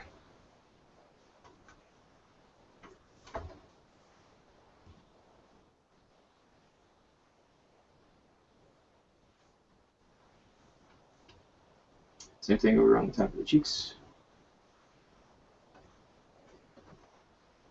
I'm going to have to hit it up on the other side too.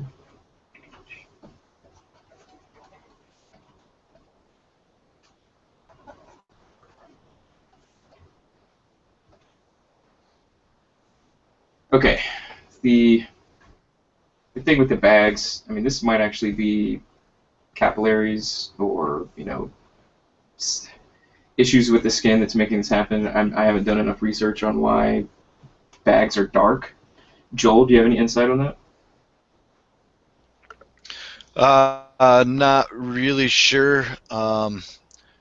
It is a fat deposit underneath of your eye that is actually, it goes all the way around your eye. It's under and above and behind, and Right. it adds a buffer so that your eye can rotate freely in the socket. But I'm not sure what makes it that darker color, other than possibly just being thinner skin, and like you said, with the capillaries and blood vessels and things. Okay. Because I know like the bags underneath the eyes happen over time, and that's from,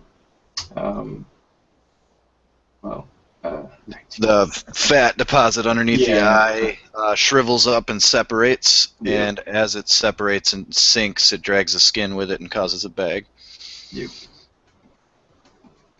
And a good thing to note for some people that maybe don't know is on your smooth brush you can change it to straight RGB to smooth colors.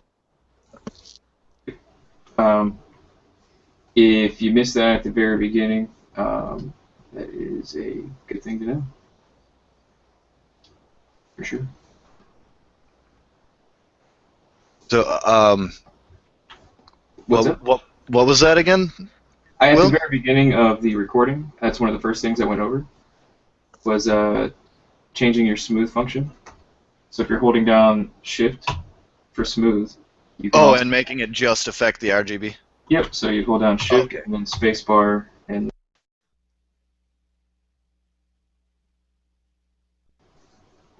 Sweet.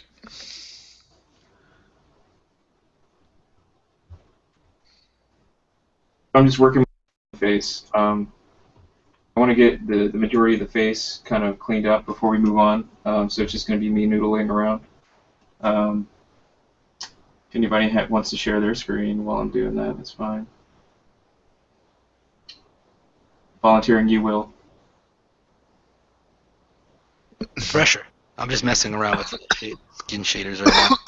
Too bad, because you're a presenter at this point. Oh, okay, well, here's the basic one, what I got so far. I was just mostly painting.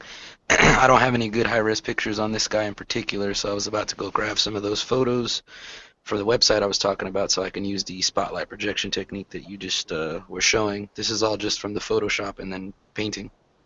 Cool. Yeah, if you're going over to the 101, give them a little preview. All right, let me pull up the website really fast. Sure. Joel, I think we talked about using 101 before. What is it? It's a weird website, man. It's just photos of males and females from ages 100 to 101. I'm sorry, 1 to 101. Jesus. I was gonna say that's it's a very small. They got 1 year. Yep. Not very many people live to that year, so it's special. It's important.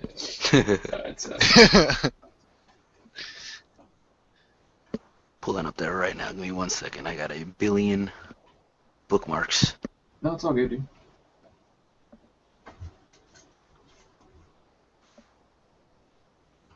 Let's see what we got here.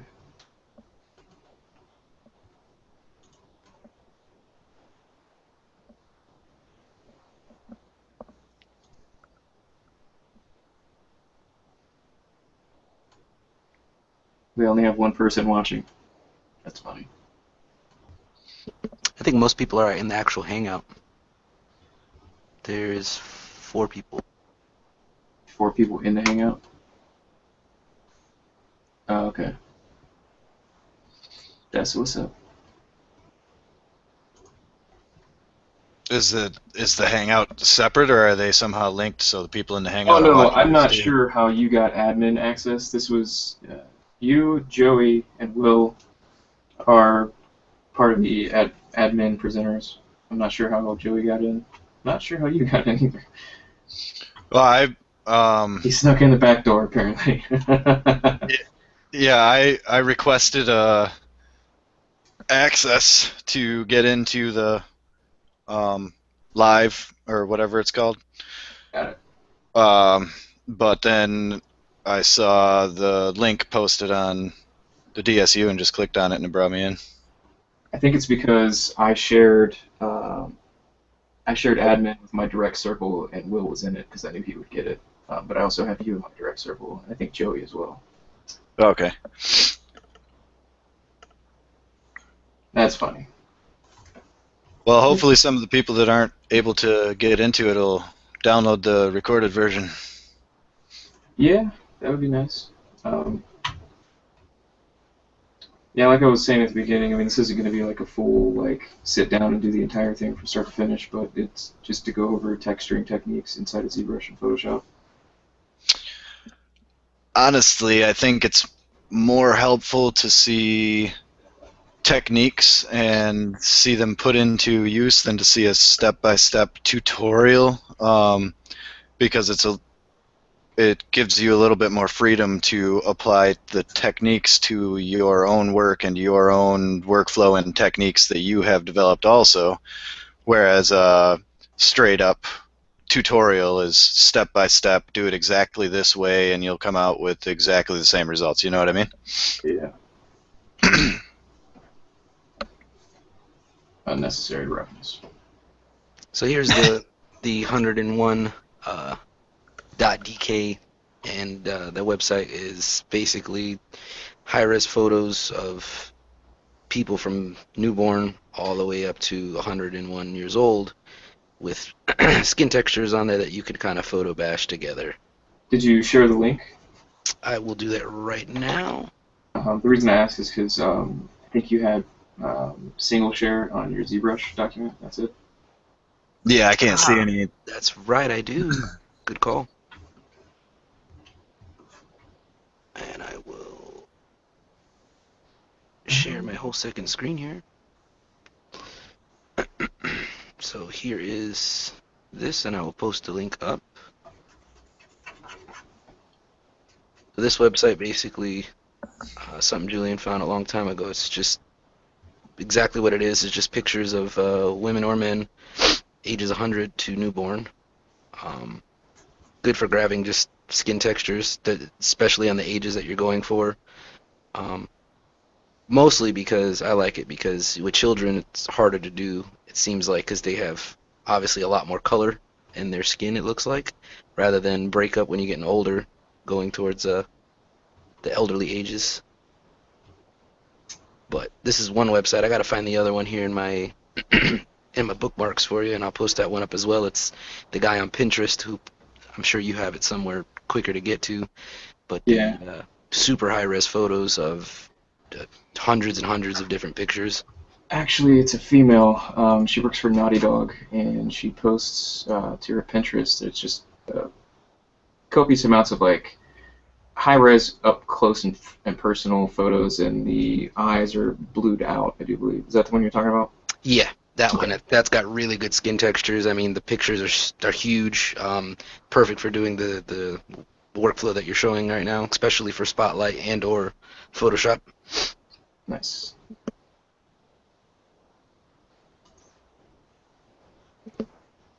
I'll admit I'm a little unorganized right now in my bookmarks because I switched over to Google Chrome, so everything's kind of out of whack.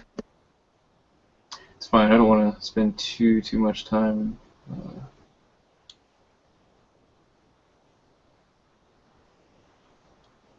Looking for reference photos for people, but I think it's Noah Winkler is the guy that I was following that I saw. That's the one. Shafila is the lady. Shafila Retta, or Ratton, I think it is. Her Faces page is pretty on point. And while you're putting that up, I'll show the example of what happens if you don't have a good photo. Okay.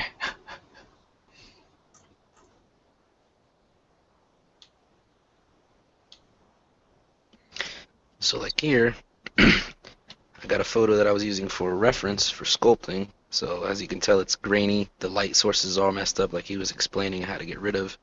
So real big shine here. The perspective's probably not the same as mine because I'm in orthographic, but doing the same thing, you can kind of size it up, nudge it, all that stuff. But the problem is if you do it this way and you go into doing just the RGB and trying to paint it with spotlight projection on, you're going to get a lot of grainy colors coming from this. Let's see if it'll do its thing here. Turn up my RGB intensity. And then move this guy over. Oh, and I had symmetry on, so that didn't do it right. Let me take symmetry off.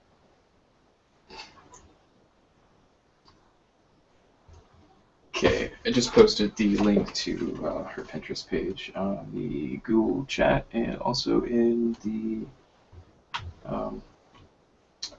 YouTube stream. Nice. So real quick, so I'll get it back to you. Basically, this is what happens if you do not have a good one. I mean, here obviously because his eyebrows and the hair were there, but if you look here, if you get real close on it, it's really grainy and it goes against all the rest of it, and it's giving me highlights that I don't need to have. So if I go to flat color, I have highlights there that shouldn't be there at all compared to the rest of the face. That's one reason I have really high quality reference if you're or photos if you're going to be doing either one of these workflows. Indeed.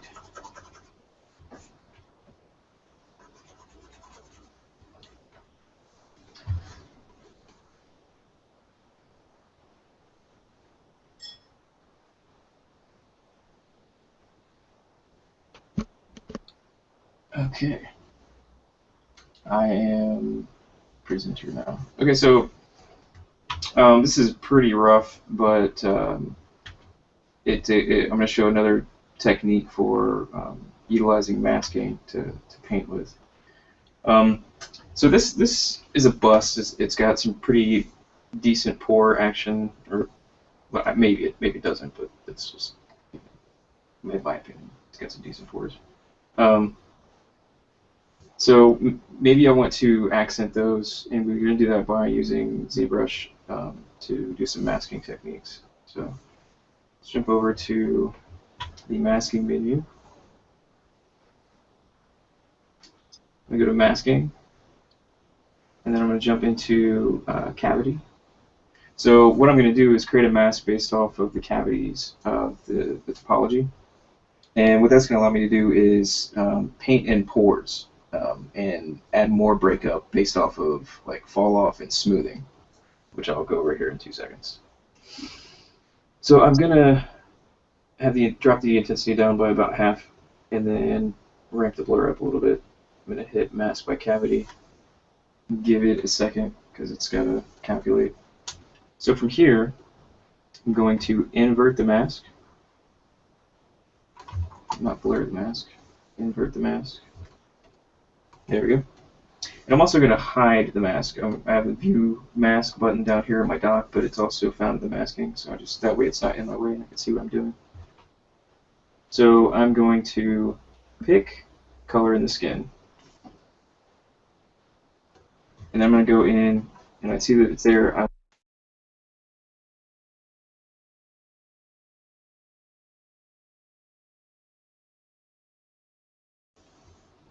Like I was muted there for a second. I'm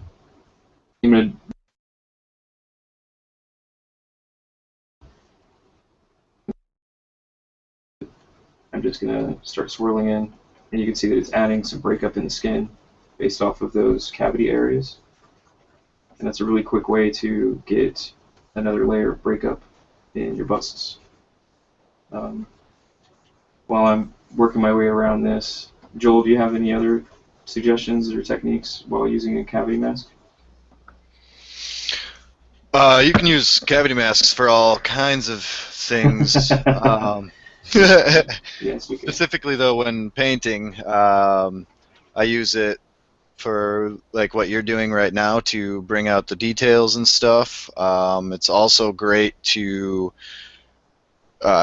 get like grunge down inside of cracks but not up on the surfaces of things, or vice versa if you want to have like a smoother rubbed looking texture on your upper surface but not down into the cracks and things like that. So yeah, using the mask is a really great tool. And there's all sorts of masking, like the ambient occlusion is once you get to where you're at, like there, in a high-res sculpt, using a mixture between cavity masks and ambient occlusion masks, you can really get good fall off for your paint. Yeah, that's a good point too, man. So what I like to do is I get these super contrasting colors, and while it's still masked, I'll go in and smooth. So the fall off is a little bit more gradual. It's not just a hard cut line between the details that I just painted and the breakup that I'm trying to represent. And I'll do a couple of different passes. This is just the first pass. Second pass will be maybe a darker color, maybe a little bit more saturated, and I'll hit up specific areas that I know need different colors. And that's just a workflow for skin. The same thing could be for like the surface of a car. If you want there to be grime or grunge in a specific area, maybe you added some surface noise. Utilizing these masking techniques will help you push the details that you're adding to your paint and your textures a long way, for sure. Can you guys think of any other example outside of a bust to use these types of masks? Armor, I mean, basically anything. If you're doing a creature, if you have a creature with this really heavy skin texture, like a snake reptilian creature, it's really good to get in there and get your darker or your brighter colors, like say a viper. They have really bright yellow in the cracks, and then on the outside is more of a lime green. That's a really good way to mask off that without ruining all the detail on the top that you're trying to get. Nice.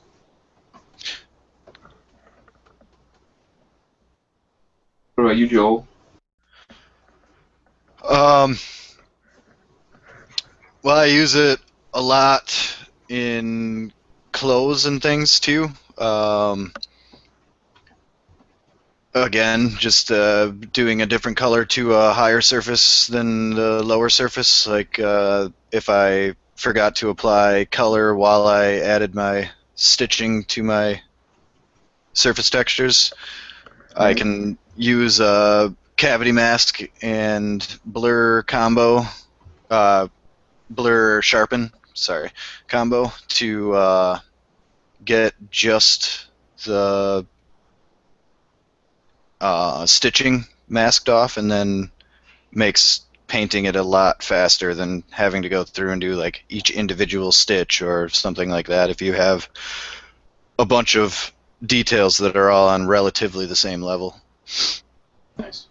One last thing to do, and this isn't a demo on doing any kind of sculpting, but this can be used not only for painting, but for adding extra details. Say if you had some pores or some creases in an object that you want to use your inflate brush or whatever other brushes to build up more on top of, you can use it in a combo with color and actual sculpting tools. That's Yeah, absolutely. I'm glad that you mentioned the inflate brush. That was another thing that I was thinking of that I use the masking for a lot, is actually on the lips, mask by cavity, and then hit it in a few spots with the inflate brush just to get a little bit of volume variety in there. Yeah, buddy. Nice.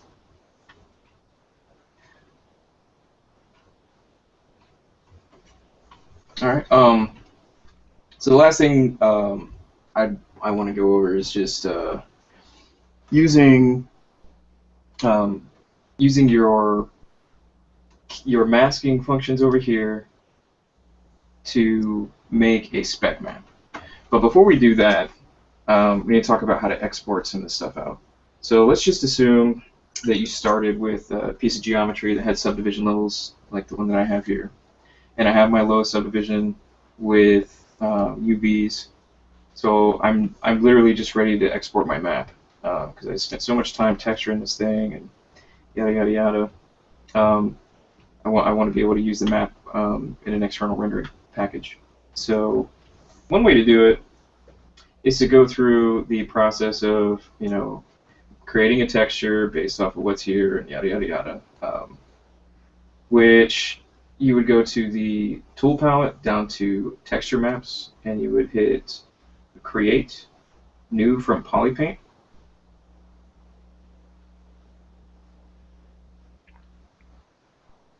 Give that a second to do its thing. And there is the map. Right now this map needs to be brought into my textures so that way I can do something to it. So we're going to clone texture. Real quick while you're on this section right here, if you have multiple layers with polypaint on them and you try and do a texture map from polypaint, you'll get that same error that you were getting when you were baking your layers down earlier. Oh, good to know. Yep. Okay, so cool. Unless you use the same fix that I was talking about with the add to blank layer, make sure it's selected and on record mode, and then try it again, and that should fix that problem also. Okay, cool.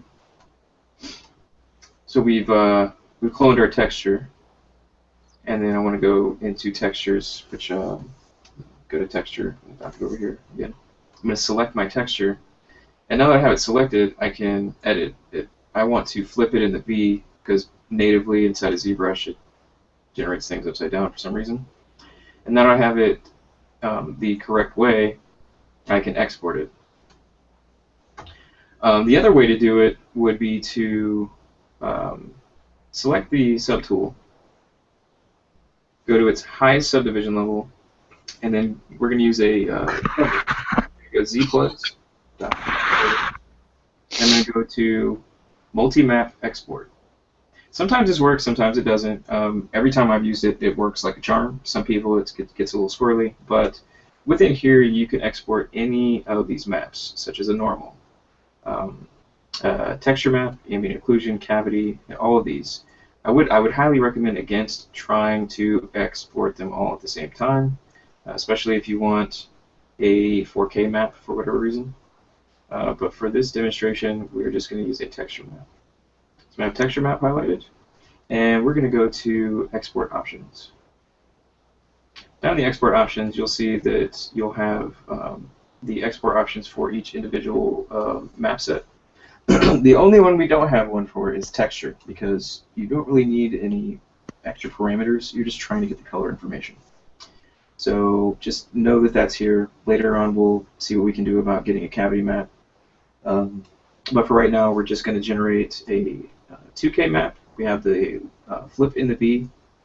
I don't want to merge any subtools because I don't have multiple subtools sharing the same UV space. It's just this bus.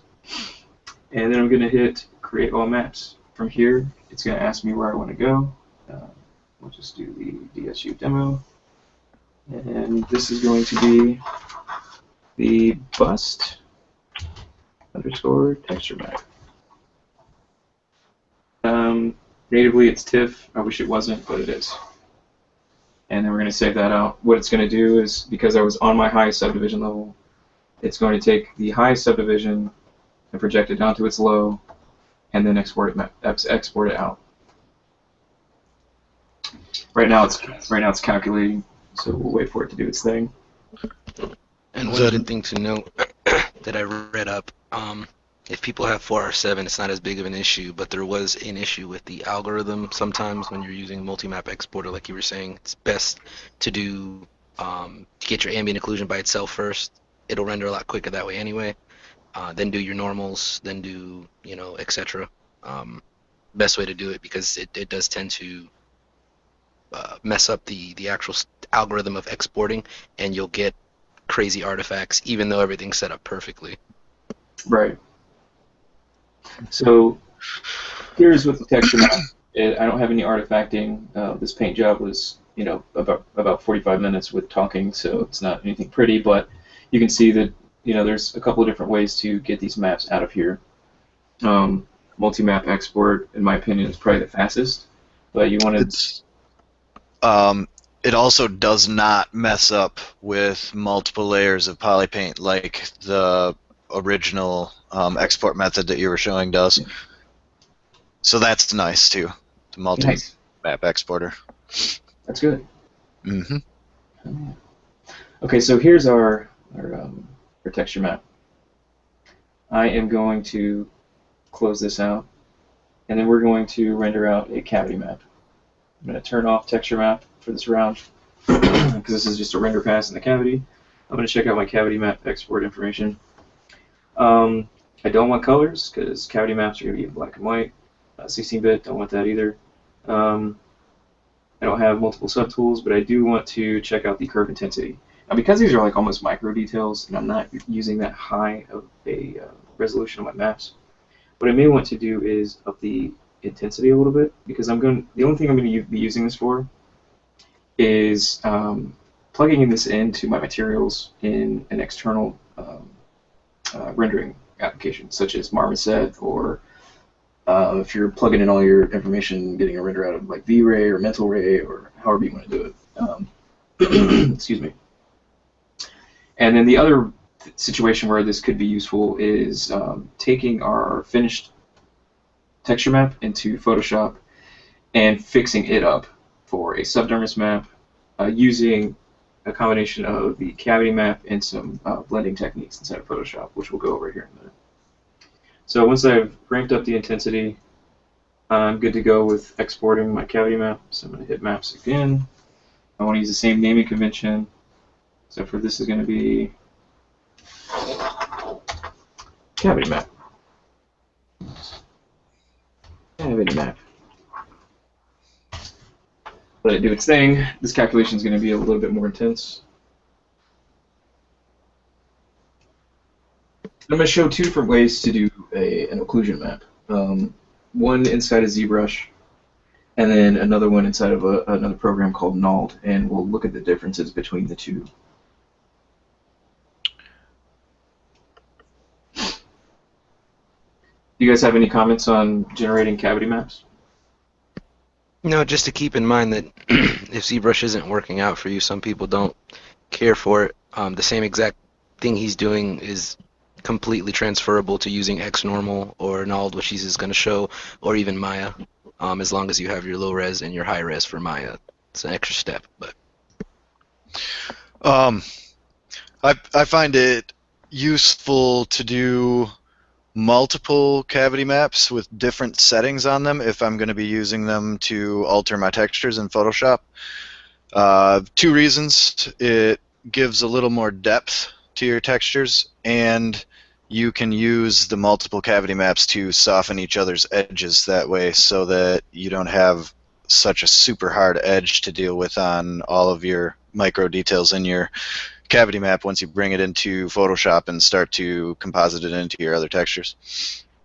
Got it. Okay.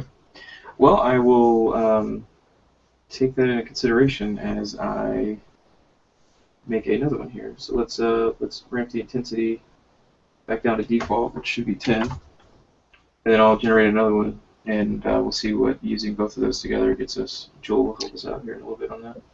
You might want to turn your cavity blur up a little bit too. Like what kind of value? Depends on how much coverage you want. The higher you put your blur, the more cavity is going to be covered. Okay. We'll set it for 20 for now. Yeah, that probably give you a nice soft edge. Okay. So we'll do curvature map number 2.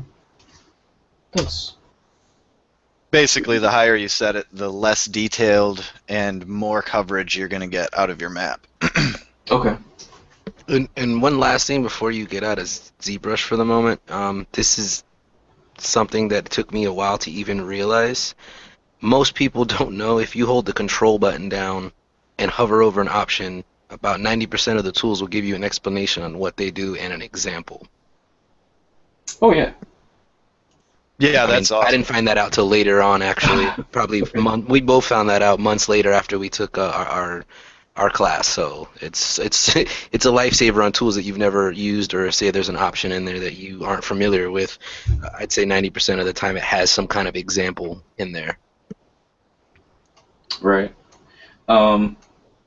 So when you're holding control, you can also check the path. So for example, if somebody gives you a custom UI and there's something on there you've never used before, I don't know, what's something that I had to dig for. What do we got? There you go, delete hidden. I couldn't figure out where that was for the longest time. So I have it docked here. If I were to kick my UI to somebody, the way to find out where to find it natively is to, again, use the control. It'll give you a description. Maybe even there's an example or in the photo right next to it. But then it'll also give you a path. So you can find it in Tool, Geometry, Delete Hidden. That's another handy tool. Okay, so the last map that we're going to do is occlusion. So let's jump over to the occlusion.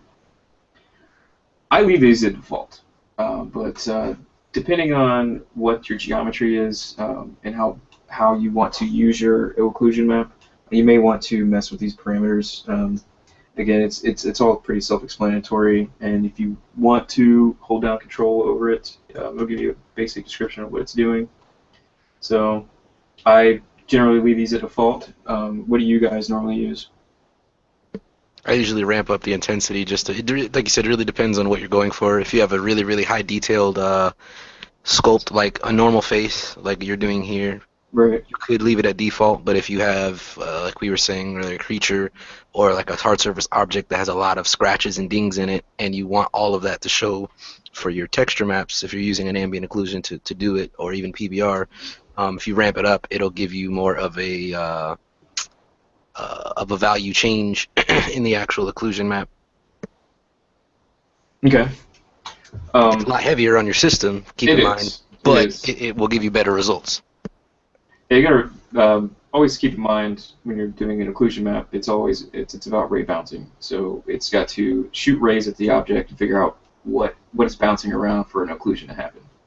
So some people may have come across when they bake out an AO, it takes a significantly longer time than just a regular normal map, and that's because it's taking the geometry and trying to bounce rays at it and figure out exactly where the occlusions are based off the geometry. Good rule of thumb is the more geo, the longer it's going to take. Yes, it is, because it's got to go off the faces. Joel, do you have any comments on that? No, I was just going to say that the AO is going to take longer than any other map to bake out, but then you guys just said it, so. Okay. Another thing to think about with an AO, if you're using old school methods, you might want to keep your AO as tight as you can, and then bake out one that's relatively broad. And you might use those to composite inside of along with the cavity map to composite inside of your texture map to make a proper diffuse. The methods that we're going through are geared more towards like the next gen. I don't want to say full PBR with albedo, but I definitely don't want to paint in highlights and I don't want to paint in shadows. I just want to accent details. It's all about color information and showing details. So if you're using old school methods, yeah, keeping your occlusion clean, and then also having a more of a loose one. That way you can composite them together to help push your geometry in an old school method. Because PBR rendering, like you were saying, is if you paint highlights in, your material is what's driving your actual highlights and shadows, and if you paint in highlights, you're going to get really stylized, fake-looking stuff. Right. So this is going to take quite a while, and the reason that I want to show Nald is because with Nald, the time it takes me to load in the object to draw from is the exact same amount of time it takes to bake an AO. AO in progress. Okay, so the AO that it's kicking out is going to be pretty decent. I just saw a preview for it, and there it is, 35 seconds. Let's take a look. Alright, so there's our AO, and this is the one that was generated out of ZBrush. It only took about 35 seconds, but I kind of have a monster of a machine, so results may vary. Alright, so we'll take that into consideration as we move on. Alright, so the next thing is we've got our texture map. I want to get a spec map. I want to show a couple techniques for painting a spec map, and then we'll move on to Nald. So the first thing is I'm going to go in and I'm going to turn off my texture that I created earlier. Texture, let's turn it off. It's already turned off. Cool. Let's fill my object with I'm going to go to RGB, fill object. That is good.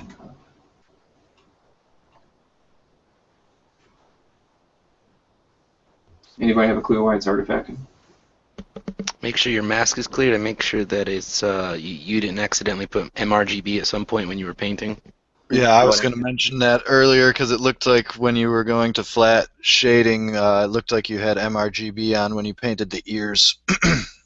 So just go to mRGB now and fill object with the white together, or whatever color you were about to do. Yeah, do it to mRGB instead of RGB, and it should.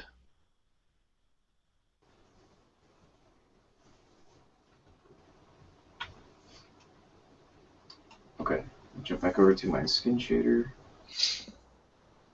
and then we'll check out the matte cap. Okay, so for the matte cap, I'm going to use the matte cap because it's going to help me kind of see things. Make sure you move back to RGB so you're not painting that flat color in again. All right, so what I'm going to do is manipulate this material. So let's go to material, push this over. I go to my wax. No, sorry, my modifiers. I'm going to where are you at? Drop down the intensity. All right, so now I get just black. So I'm cool with that. It shows me what I am and what I shows me what's going on without having to deal with light source information. So from here, I'm going to go to masking, tools, masking. And I'm going to go back to my cavity mask, and for this one, I'm going to up the intensity. I'm going to up the blur, and we're going to go to mask by cavity. Give that a second. All right, now a tone of grayscale. I'm going to start painting. What is going on? Take off spotlight projection because you were using that earlier. That was your last one you used. No, I was painting after that. Let me pick a. Let me just pick the skin shader. Screw it. Okay, so I'm painting in the wrong areas. I couldn't see. Yeah. Okay. The idea is you mask off, or you fill everything with black.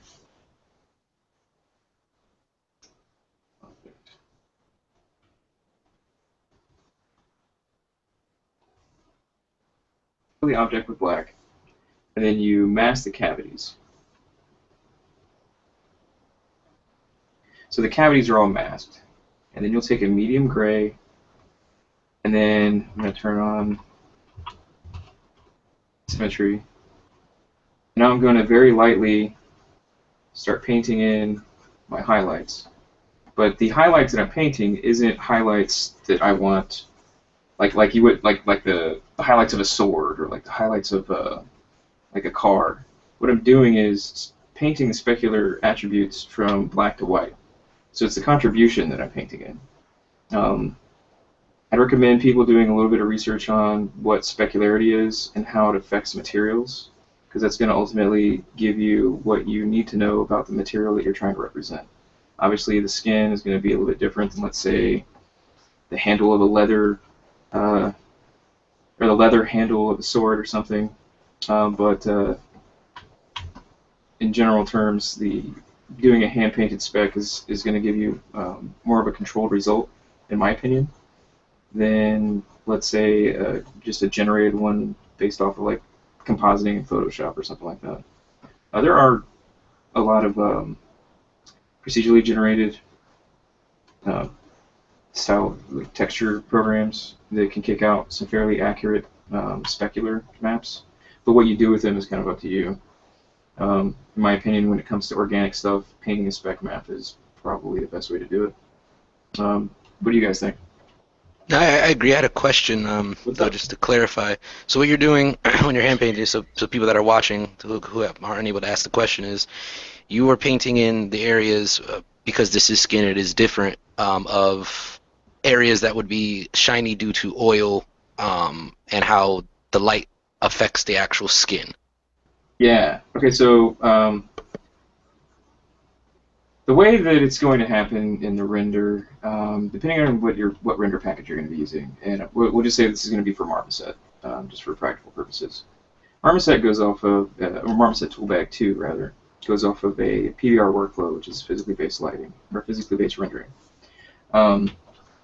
And there are very specific calculations and numerics that you can use for specific materials. And what you're going to be using is a combination between Fresnel fall-off, specularity contribution, as well as a gloss map. For skin, it might be useful to use even a roughness map, which would be the inverse of my specularity, almost. We're not going to go over that in this demo, but we can talk about it on a different scale, I suppose. Do you guys have any other techniques that would be useful for hand painting a bust specularity like this? I use a combination of hand painting and then mixing that with my AO in Photoshop, but I mean, like, Yeah. It all depends on what's more comfortable to you, in my opinion. Nice. I like to start with my diffuse texture in Photoshop and desaturate it and do a little bit of hand painting in Photoshop, and then I bring it into ZBrush as a texture map, do a poly paint from texture map, and then hand paint over any areas that may have caused seams in Photoshop. Okay.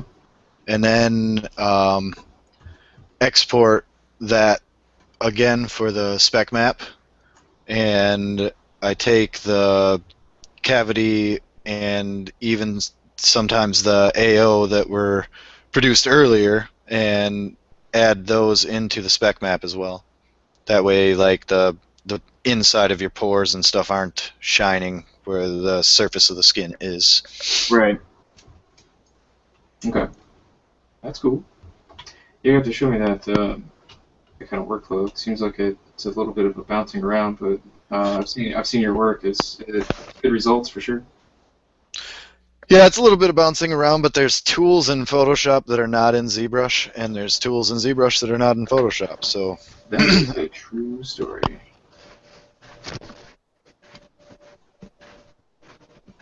I was really hoping 4R7 would have some sort of clone stamp tool, but I haven't found one yet, so I don't think they have. Don't get your hopes up, buddy. No. That would be awesome. Mudbox has one. I don't know why ZBrush doesn't. Yeah. Not sure. Alright, so I know the forehead's going to need a little bit more specularity. You need even specularity all the way around, but for the purposes where we're going to be using this for, I'm just going to hit up the forehead, the nose, and the top of the cheeks, just to generate that. I never got a chance to the lips, but generally those will be a little bit more shiny. And then also the ears. The ears are pretty waxy, so you'll have a higher value inside of your ears, both the specular and gloss. I hit a little bit of blur, not too much. So let's drop the Z intensity on blur. Is your mask still on while you're doing your blur at this stage? No.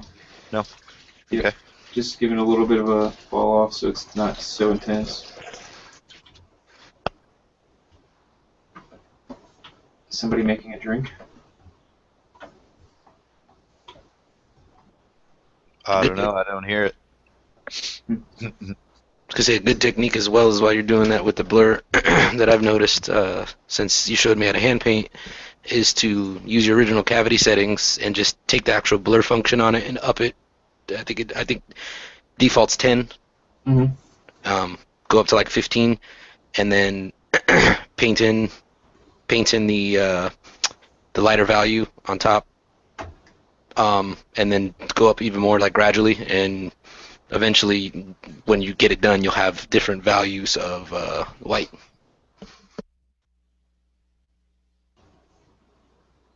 And yes, I was pouring a drink.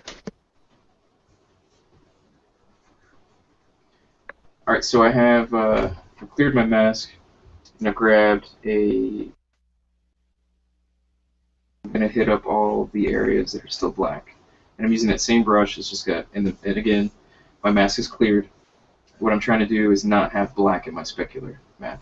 Now it's good for certain instances, but for skin, there's always going to be some type of specular contribution. So I don't want to have just black.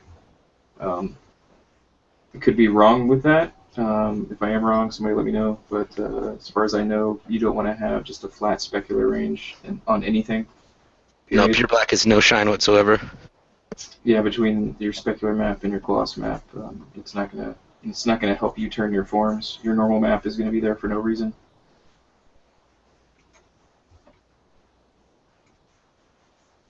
That's pretty okay, I suppose. All right, so we're gonna just use a multi-map export and get this out of here, so we can jump into Nald and finish this guy up. Okay, Z plugs. I'm gonna go back to my multi-map export. and I don't want an AO. I want my texture map. What's up? I was gonna say, and remember while you're doing that, when you're painting it, if you mess up on an area, you can always invert your mask as well. Say if Oh, yeah. you know if there's still too much black, you can always invert it and invert it and drop it up to like an 80-90% black instead of it pure black, and get those crevices so you're not having that pure black in there. Right.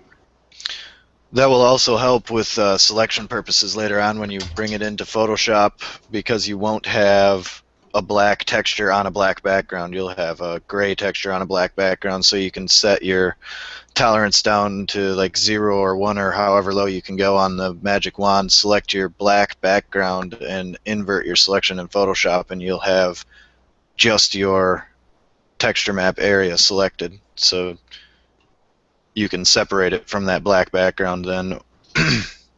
Mm-hmm. Very nice. All right. Whereas Well, if you that's... Go ahead. I was just going to say, whereas if you have pure black in your actual texture, then when you use try to select it in Photoshop, you're going to have issues. Yeah, you're gonna have to go around actually making like an ID map so you can add a perfect selection, which is extra steps that you don't need to take at this point. Right. Yep. So this is a poor example because I think I only spent about 10 minutes on it, but you can see how detailed your spec map can get. So just How punny. I'm sorry, what? I said how punny. Yeah. Poor example. Yeah. I see what you did there. Yeah. So utilizing your masks, even the procedurally generated ones over here, can be very beneficial across the board, whether you're painting or trying to texture a specific map for a specific reason, all the way across the board from texture maps to spec maps, cavity maps, and everything in between. You could even go as far as, instead of having it procedurally generate a cavity map, you could mask your cavity map and then paint, or invert your mask, and then paint on it. That way you can see where the masks are, and then paint some more after you've cleared your mask to generate a custom cavity map. That way you could use it to procedurally drive other things in other applications, such as Quixel or Substance or something like that. You can do your displacements as well, really quick as well, if you're doing like a scar that you want that you didn't really sculpt in there last minute. You can do the same thing with using your blacks and whites. Right. Very nice. Okay, so that is the texturing side of things.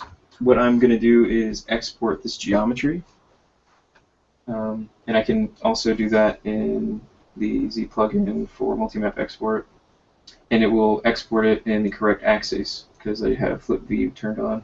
So I'm going to go to generate all maps. It recognizes OBJ. We're going to export. It's going to drop down to its lowest subdiv, and we'll export that out.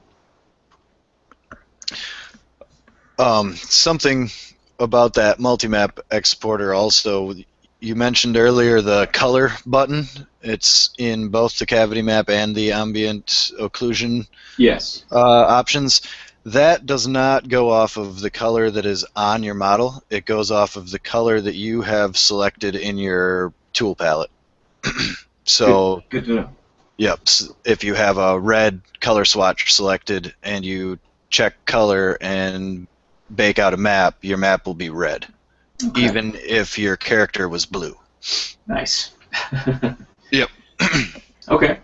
So the last map we're going to generate from multi-map export is going to be normal map, which I forgot about. But this is just what's on the bus. We didn't change anything. But I will show you the option for it just in case you're curious. If you go to normal map and you don't have tangent turned on, it defaults to an object space normal. We're not going to go over the difference between object and tangent space, but just realize that the RGB functionality is different between the two maps. So if you generate it out and one half of the map is green, the top of the map is purple, the right side of the map is orange, and like the middle of the map is yellow, you know, there's just this weird rainbow effect, then that is an object space normal. When you generate a tangent space normal, it will predominantly be blue and purple, and the top side is green, the bottom side is purple, yada yada yada. We all know what a tangent space looks like, so yeah, check this button. If this button isn't checked, you're going to be exporting an object space normal, so make sure that that's ready to go. Also, adaptive won't match up with your texture maps because there is no adaptive option on the texture maps. What adaptive is doing is more like when you're running a projection and it's looking at the two surfaces and taking the closest points and projecting them to each other. Mm-hmm. That's how the adaptive is working, whereas if you turn the adaptive off, it goes directly off of your normal maps and the location on the model, according to your maps. Okay, so would you If that makes sense. Would you suggest turning this off? You get a higher level of detail with it on and more accuracy to your sculpt, but you get more accuracy with your other maps if it is off. Okay. I've found that the maps, anyways, match up better when it's off. If Okay. I'm doing a texture map from ZBrush. All right. Well, for this demo, we'll turn it off and export it normal. So this is going to be normal. Give that a second, and then we got about 20 minutes left over. We're moving right along. So as we're closing this up, I'd like to thank Joel and Will for helping out. If anybody has any questions, feel free to hit us up at any point in time. We're always willing to help out. So Joel is a monster at Photoshop. Thank you. He's just a monster in general, but yeah, I'm pretty sure that my portfolio link and everything is in my concept share, so if anybody did have questions and wanted to ask me, they can get my email address off of my portfolio. nice. Yep. All right, so now we're in a program called Nald. This is very similar to XNormal. What I like to use inside of Nald is its AO, cavity, convexity, and transmissions. What it needs is a normal map to start with. So I'll go to File, Load Normal, and I'm now going to navigate to our demo here, and our normal map. So it pulls it in and it wraps around a cylinder. I need it to wrap around my geometry, so there's a couple ways to do it. You can load mesh over here, or you can go down to cylinder and change it to mesh, and it'll prompt you with a load. So we have our OBJ. I'm going to open it. Oops. Wrong one.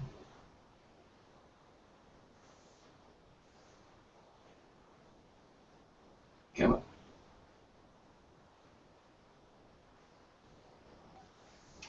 Alright, okay.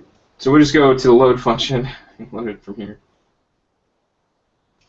Looks like it brought it in upside down, even though I had it exported right setup. That's fun. That's funny. I'm going to re-export this. Maybe by default it's right, it's the wrong side up. To mesh. Copy. Boop. Roll with the punches.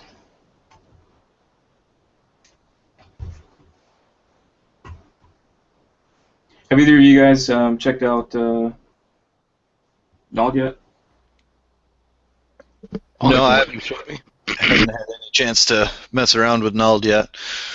Okay. So this is all new territory to me. Sweet. Alright, so we'll go back in and let's reload this guy. Should be correct. Are you kidding me?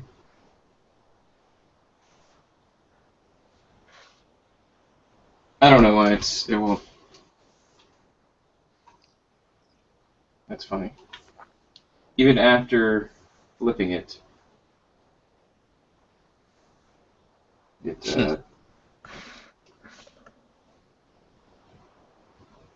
carries. At any rate, I don't care about the geometry. I need the maps.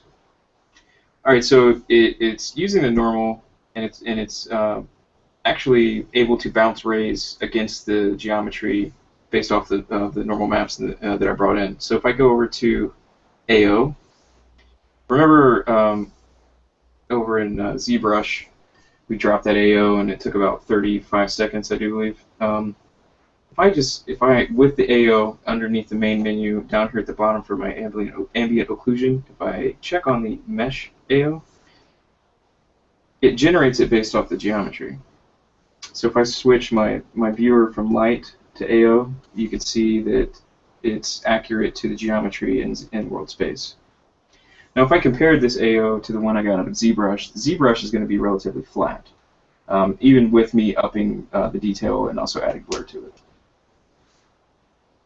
So what I want to do is with the rays, I know that my map size is 2048, and then I'm going to drop the bias because I don't really need it that high.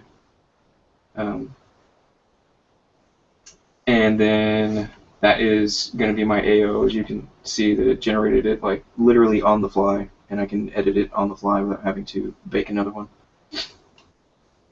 And that's really cool too, because you're getting a preview as you work. Right. Rather than baking it out and realizing, oh man, I don't like the way this turned out, and having to change your settings and do it again, and you know. Right, for sure. And if I wanted to, I could load in my diffuse map to apply to it so that as I'm working. So if I go to the texture map, boop, and open it, give it a second. Let me change this to lighting. So there's my texture map applied to it, and it's also utilizing the AO that I just baked out. So that'll give you a little bit of a. It isn't representational of everything that I want, but at least give you a heads up. Like, okay, with the color that's there, what does it look like with the AO? I'm gonna go back to my AO. I'm done tweaking that. Let's go over to our concavity and convexity. So one is a curvature basically, and the other one is a cavity. I already baked out a cavity inside of ZBrush, so I don't need one. But the one I like about this is the transmission. If I go to transmission, down in the main options down at the bottom, we can activate the transmission. And what it's doing is looking for, it's basically like I guess a heat map or something like that. I forget what it's called, but what it's doing is measuring the distance of the geometry from front face to back face. So the ears and the nose. What I can use this map for is generating my subsurface backscatter. Yeah, that's really cool. So let me jump over and change my AO to transmission, and you can see how that's affected. Nice. So again, Yeah, I can need to buy use. that. I'm sorry. Go ahead. So no idea. I need to buy that program from when you showed me. It's really useful. For sure. Yeah, definitely. That already just these few things that you've shown us make me want to go and get that program right now. Nice. And I think it's only $100. So it's That's not bad. fairly reasonable for what you'll be using it for. Yeah, individual license is $100. Yeah. There's a 30-day free trial though. Yeah, they have the free trial, but please be advised if you download the free trial and you export any maps, the maps are going to default to a smaller size, and it's going to have sample, I think, nulled all over the map. So, oh, really? Yeah, you won't be able to use it for anything, but you'll be able to play with it and test it out. Again, I'm going to change the rays to the map size that I want, and then so I've messed with the AO and the transmission. I've already got the other map that I needed, so we're going to go to the export function. I want to TIFF out everything. Up at the top is a global export. I can set it to whatever I want, but by default I'll just keep it at TIFF. I use PBR workflow, and in a lot of PBR procedural generated texturing applications, you'll need a height map, so you have that option here. It's not in here. It's not something you can play with too much, If I go into my height map and hit the main, there's very few sliders. It's just index and fall off basically is what you'll be playing with. So just know that you do have a height map option as well. So again, all of these maps, I'm not sure about transmission, can be generated in X normal. I'm going to check on the maps that I want. Transmission, don't want my mesh, I need my AO, and I don't need my height map for this.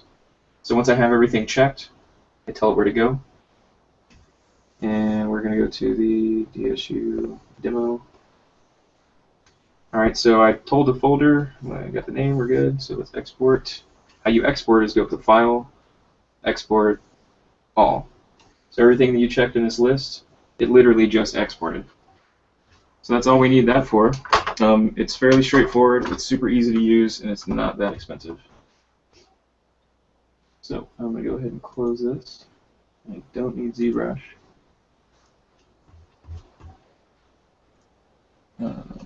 Let's open up Photoshop. The last piece of the puzzle is to generate our subdermis map.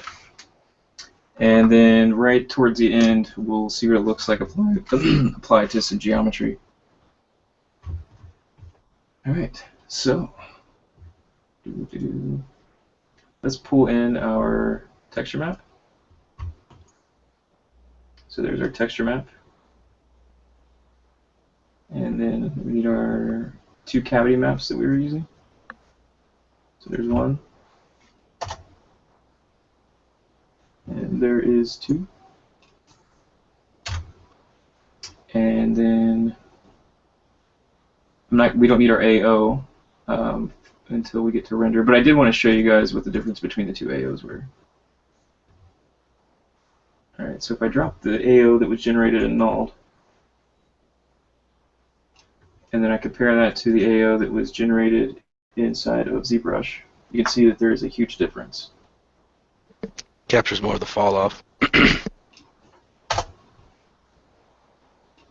Oops, let me place that a little better.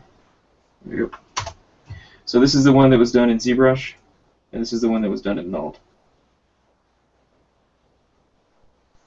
Yeah, there's a major difference.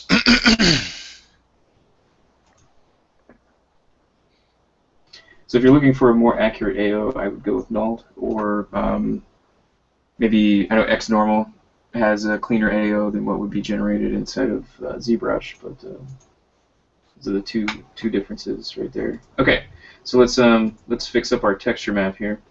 All right, so the first thing I like to do, and again, this is not a full-on texture demo, so this isn't accurate to what I would do as far as a full-on texture pass, but I'll show you how I go about generating a. So what I'll do is I'll take my original and I'll duplicate it. I'm going to save that for later, and then I'm going to go in and make an adjustments layer. I'm going to do a hue saturation. I'm going to saturate it up into about right here, and then I'm going to shift the color closer to red. Then I am going to start a pattern fill layer directly underneath that. So select the layer in the background copy. I'm going to go to Layer, New Fill Layer, Pattern. And I'm going to hit OK. Then I'm going to drop down menu. What I'm looking for is a pattern that has decent breakup and noise. So I can see a preview of what it's doing. All I want to do is add some breakup and maybe some undertones. I think this will do just fine. And I'll show you how this works. So I'm going to select this pattern. I'm going to mess with the scale a little bit. I think 100 was fine. Let's just do 100. So then I'm going to set this to overlay. And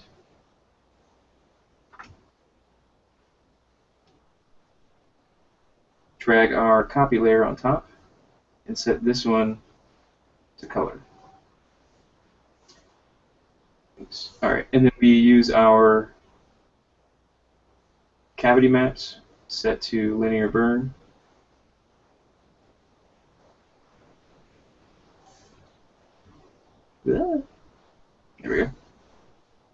The problem with this is my texture map isn't that great. So what I may need to do is rethink about how I'm approaching this. So let's delete our hue saturation. Our pattern layer. Let's check this out. Maybe overlay is not the blend mode we need. Let's try soft light, and then we'll do a color balance. I want to add some more red to the overall. Should be fine.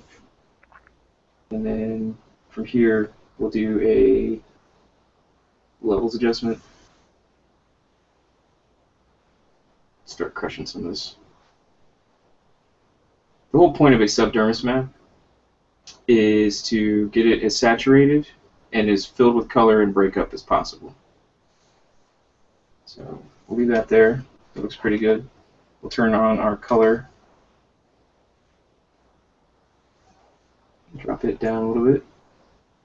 And then we'll use our cavity maps here. I'm going to drop the fill until it shows some of that breakup. I'm going to go to the next layer, and I'm going to do the same thing. Alright, so now we have fairly decent breakup for a subdermis map. Joel, do you have any other way to go about doing this? I mean, this is like super simple, 3 or 4 layers. Excuse me. Not really. One thing that I do a little bit differently is I make a hue saturation adjustment layer over top of each of the cavity map layers, and do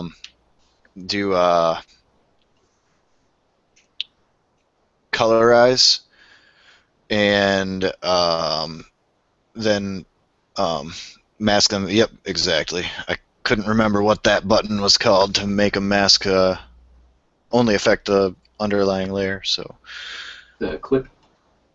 yeah, clipping. There you go. And bring the lightness up a little bit. Okay. And that will introduce color into all the pure blacks in the cavity maps. Cool. Okay. Could probably use one of the cavity maps that was a little bit sharper. You can probably throw a bit of a Gaussian blur on it so it's not so sharp in some areas. Okay. So I'll take this top one, and I'll show a small technique. Let's turn this back to normal. What I'm going to do is I'm going to keep this at a smart object, and if it isn't already, I'll show you how this works. I'm going to right-click. I'm going to rasterize it. What you want to do is turn this into a smart object by right-clicking, convert to smart object. What this is going to do is store the pixels the way that they are. So if you manipulate this in any way, you can restore it back to this original layer. And I'll show you how that works. So we go to Filter, Blur, Gaussian Blur. What happens here is a smart filter gets applied to my smart layer. So after I manipulate my filter, hit OK, you'll see that a smart filter mask shows up, and then underneath that is my Gaussian blur. If I tried to do this with a rasterized layer, it would just apply it immediately, and the only way for me to get back to editing this would be to hit Control F if I didn't move forward in any steps, or to Z back and do it over again.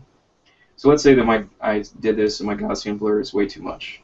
Rather than me Zing back and going through that process, I can just double click the filter attribute and it'll bring that menu back up.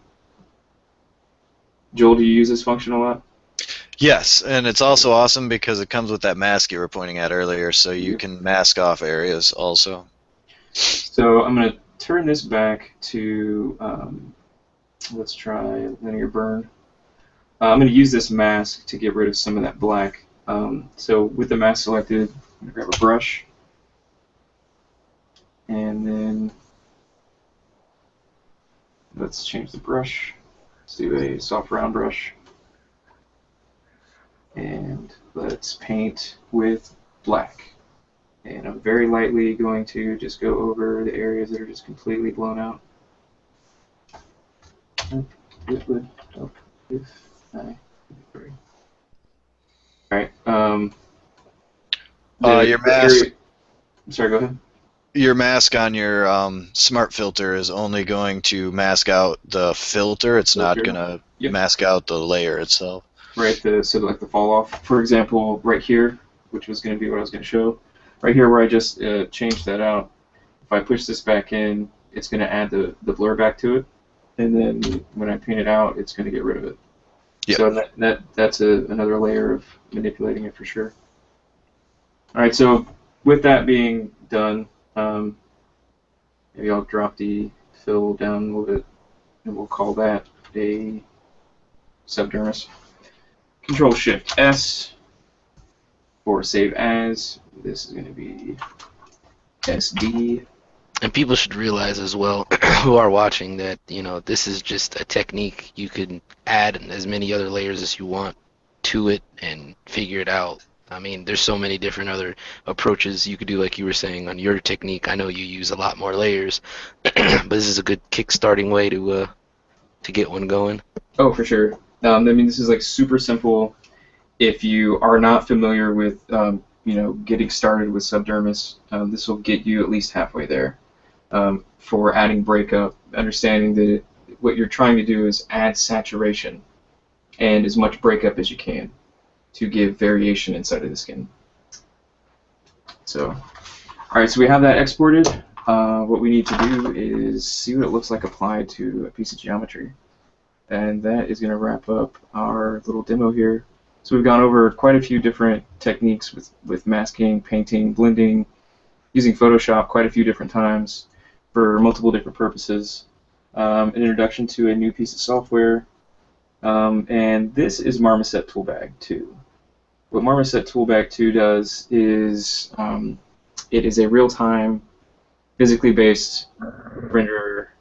So when you bring your geometry in, we're able to set up materials as if it was in a real-time game that has accommodations for PBR materials. If that makes any sense at all. Example for people who need examples is like UE4, Unreal Engine 4, or Unity that has the ability to do PBR rendering. Marmoset does have the materials that are default to us. The common example is Dota. There's a material in there that you can kind of see what it would look like if it were in the game Dota with the same materials. Right. All right, so all the maps that we just generated are the same exact workflow that I would use every single time. There might be variations in how much time I would spend in the texture map, for example, or also the gloss map, or the spec map, maybe even the subdermis map, but generally that's how it would all be done. You'd want to spend a little bit more time in doing all these things, but I'm going to open up a demo of the same exact bust, just finished. So if I go into the material for the skin, you can see that the bust, actually it's not the same exact one, but I can tell you, mainly because I redid the UVs so that we had the primary information of the face would populate more of the UV space. It's more of an old school method to square out your bust textures in the UV space. But this is what my texture map looked like at the end. Here is an example of the subdermis map. As you can see, I just used a filter to break it up and oversaturated it and just gave it some more character. The more breakup you have, the more variation you're going to have when you're using your subsurface contribution. And then my transmission map is literally just acting as a backscatter. So if I ramp up my transmission, you'll see that the ears and the nose start to glow a little bit more. Might not be as, let me ramp up the sky. There we go. So the ears and the nose are going to have more of the backscatter contribution. Let me move this light around so we can see it. All right.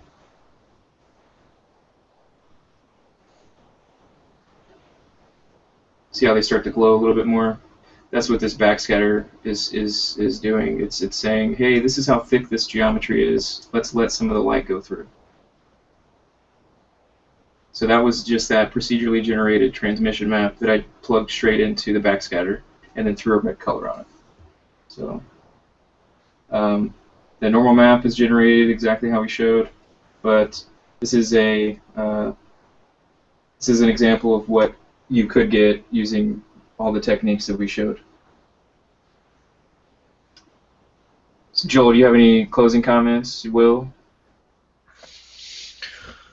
Not really that I can think of.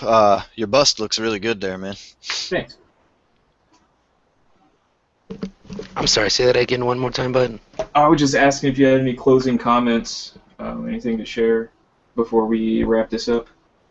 Oh no, just to everybody to realize that it's not going to come on your first time. Even from watching this, it's going to take a lot of trial and error until you get what you're looking for. So don't get discouraged if it's not coming out as nice as the bust you see here, because you've been messing around with this stuff for months now. It's all practice. Definitely. Cool. Absolutely, and it's all about tweaking too. You know, anybody who goes through and watches this and is trying to set all of their settings exactly the same as they're seeing here needs to realize that those settings are going to be different for every model that you create. So it's a matter of learning what those specific settings are, what their functions are, how they affect the appearance of your model, and then applying it for your specific purposes. Right. But also realize that there are very specific numeric values for very specific things. For example, raw polished steel is going to have the same specularity contribution every time until you add grime to it. So those numerics may be similar across the board, but what you use it for may be different. So even though the values may be on point, and you can always double check that, how you use it and the contribution that you give, you know, whether it's in here using the slider or in Maya using Mental Ray, and the sliders that are there for rendering purposes, it's all going to be different. It's going to be very specific to what you need. Absolutely, and another thing that would be actually specific numbers that will work the same every time would be like refraction in a material. If you're setting up glass, your glass refraction number is always going to be the same if you want that same type of glass. Water refraction is always going to be the same if you're going for the same color of water. You know what I mean? Right. So there are some technical things that will always be the same, but I was talking more about the settings for like the cavity maps or the AO maps. Oh yeah, when we were baking them out, yeah. Yep, things like that. And then how they're applied into the demo. A lot of that stuff has to do with the scale of your model too, and how clean it's going to turn out. Yeah, that's true as well. I know that's specifically true for the way that scale is attributed to subsurface inside of Maya.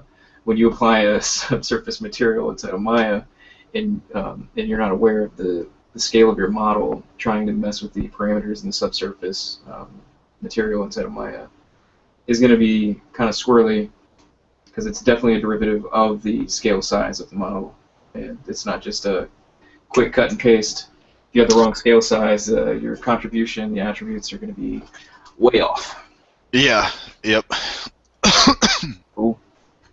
All right, everybody. Well, hopefully you learned something. I know we kind of sped through a lot of things, but it went over the majority of what I would use in a workflow and what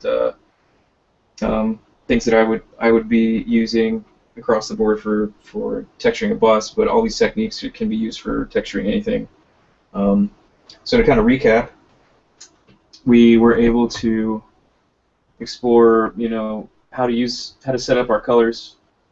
If you wanted to create a color palette inside of ZBrush, it's something as simple as just painting it on a separate piece of geometry and using the C button to color pick.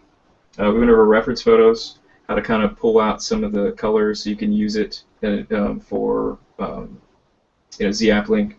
We weren't able to go over layering because for whatever reason, ZBrush doesn't like me using layers, but it could have been something as simple as what Joel had mentioned about creating a dummy layer on top or underneath. We went over ZAppLink, and I think a lot of people are probably going to be using that now. I know when I showed Will the first time, I think his next 3 projects straight, he was just ZAppLinking character sheets nonstop. Yes, sir. It's a really quick way to get character sheets out. And also for concepting, for people who want a concept, you get that's out. That's another podcast for sure. We went over using masks in a couple of different ways, both for and against, whether you're painting textures or you're trying to get a little bit more detail out of your spec map or whatever you're going to be using it for. We went over alternative way to hand paint a spec map using cavity masks and things like that. Exporting maps in an unconventional way. A lot of people don't know that multi-map export is even there. But when you're using it, again, heed caution, it is going to require you to pay attention to your export options. If you just start hitting buttons and exporting, you may not get the results you're looking for, and that's going to come down to you kind of playing with things and understanding what the options are doing. Which goes back to what Will was saying. If you hit down the control button or command button when you're hovering over a tool, it'll tell you what it's doing. So if you ever get confused, just do that, and if that doesn't make sense, there's always YouTube or Google. So we went over creating a basic subdermis map, and then a little bit of an intro to Nuld, and then we took all that and were able to show what an end product could be with taking all those things into consideration and putting a little bit of time and effort into it. So with all that being said, I thank you for tuning in. Hopefully you learned something. Joel, you have any closing comments? Really just thanks for doing this, man. This is very helpful and informative, and hopefully everybody can get a chance to glean something from it. Sweet. Will, do you have any comments? Closing up? No, just keep at it. I know I'm notorious, and I mean even Julian, yourself, and Joel for being your worst critic. It's not going to come perfect the first time or the second or the third, so don't discourage yourself and back out of it. Just keep at it. I mean, like anything, you fall off a bike, you get right back up. That's the biggest thing, because and it comes to this industry, I've noticed, there's always new ways to learn things, and there's a billion ways to do the same thing. So don't think that one way is the only way you're going to get it done. Follow techniques like you learned today and ones that you're going to find on the internet or somebody else teaching you, and create your own style. I mean, that's what's going to come down to in the long run. And thanks for definitely doing this. I hope we get to do it again soon. I plan on it. I was thinking maybe the next one, if you guys are down, I know both of you guys are pretty whizzy at Photoshop. Maybe the next one will be a Photoshop workshop where we just kind of go through the ins and outs of Photoshop. Sounds good to me. Yeah, that's cool.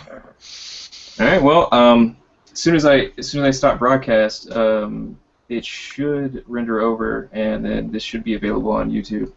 I'll talk to you guys over in at Skype, I suppose. All right, bud. All right, guys. Sounds good.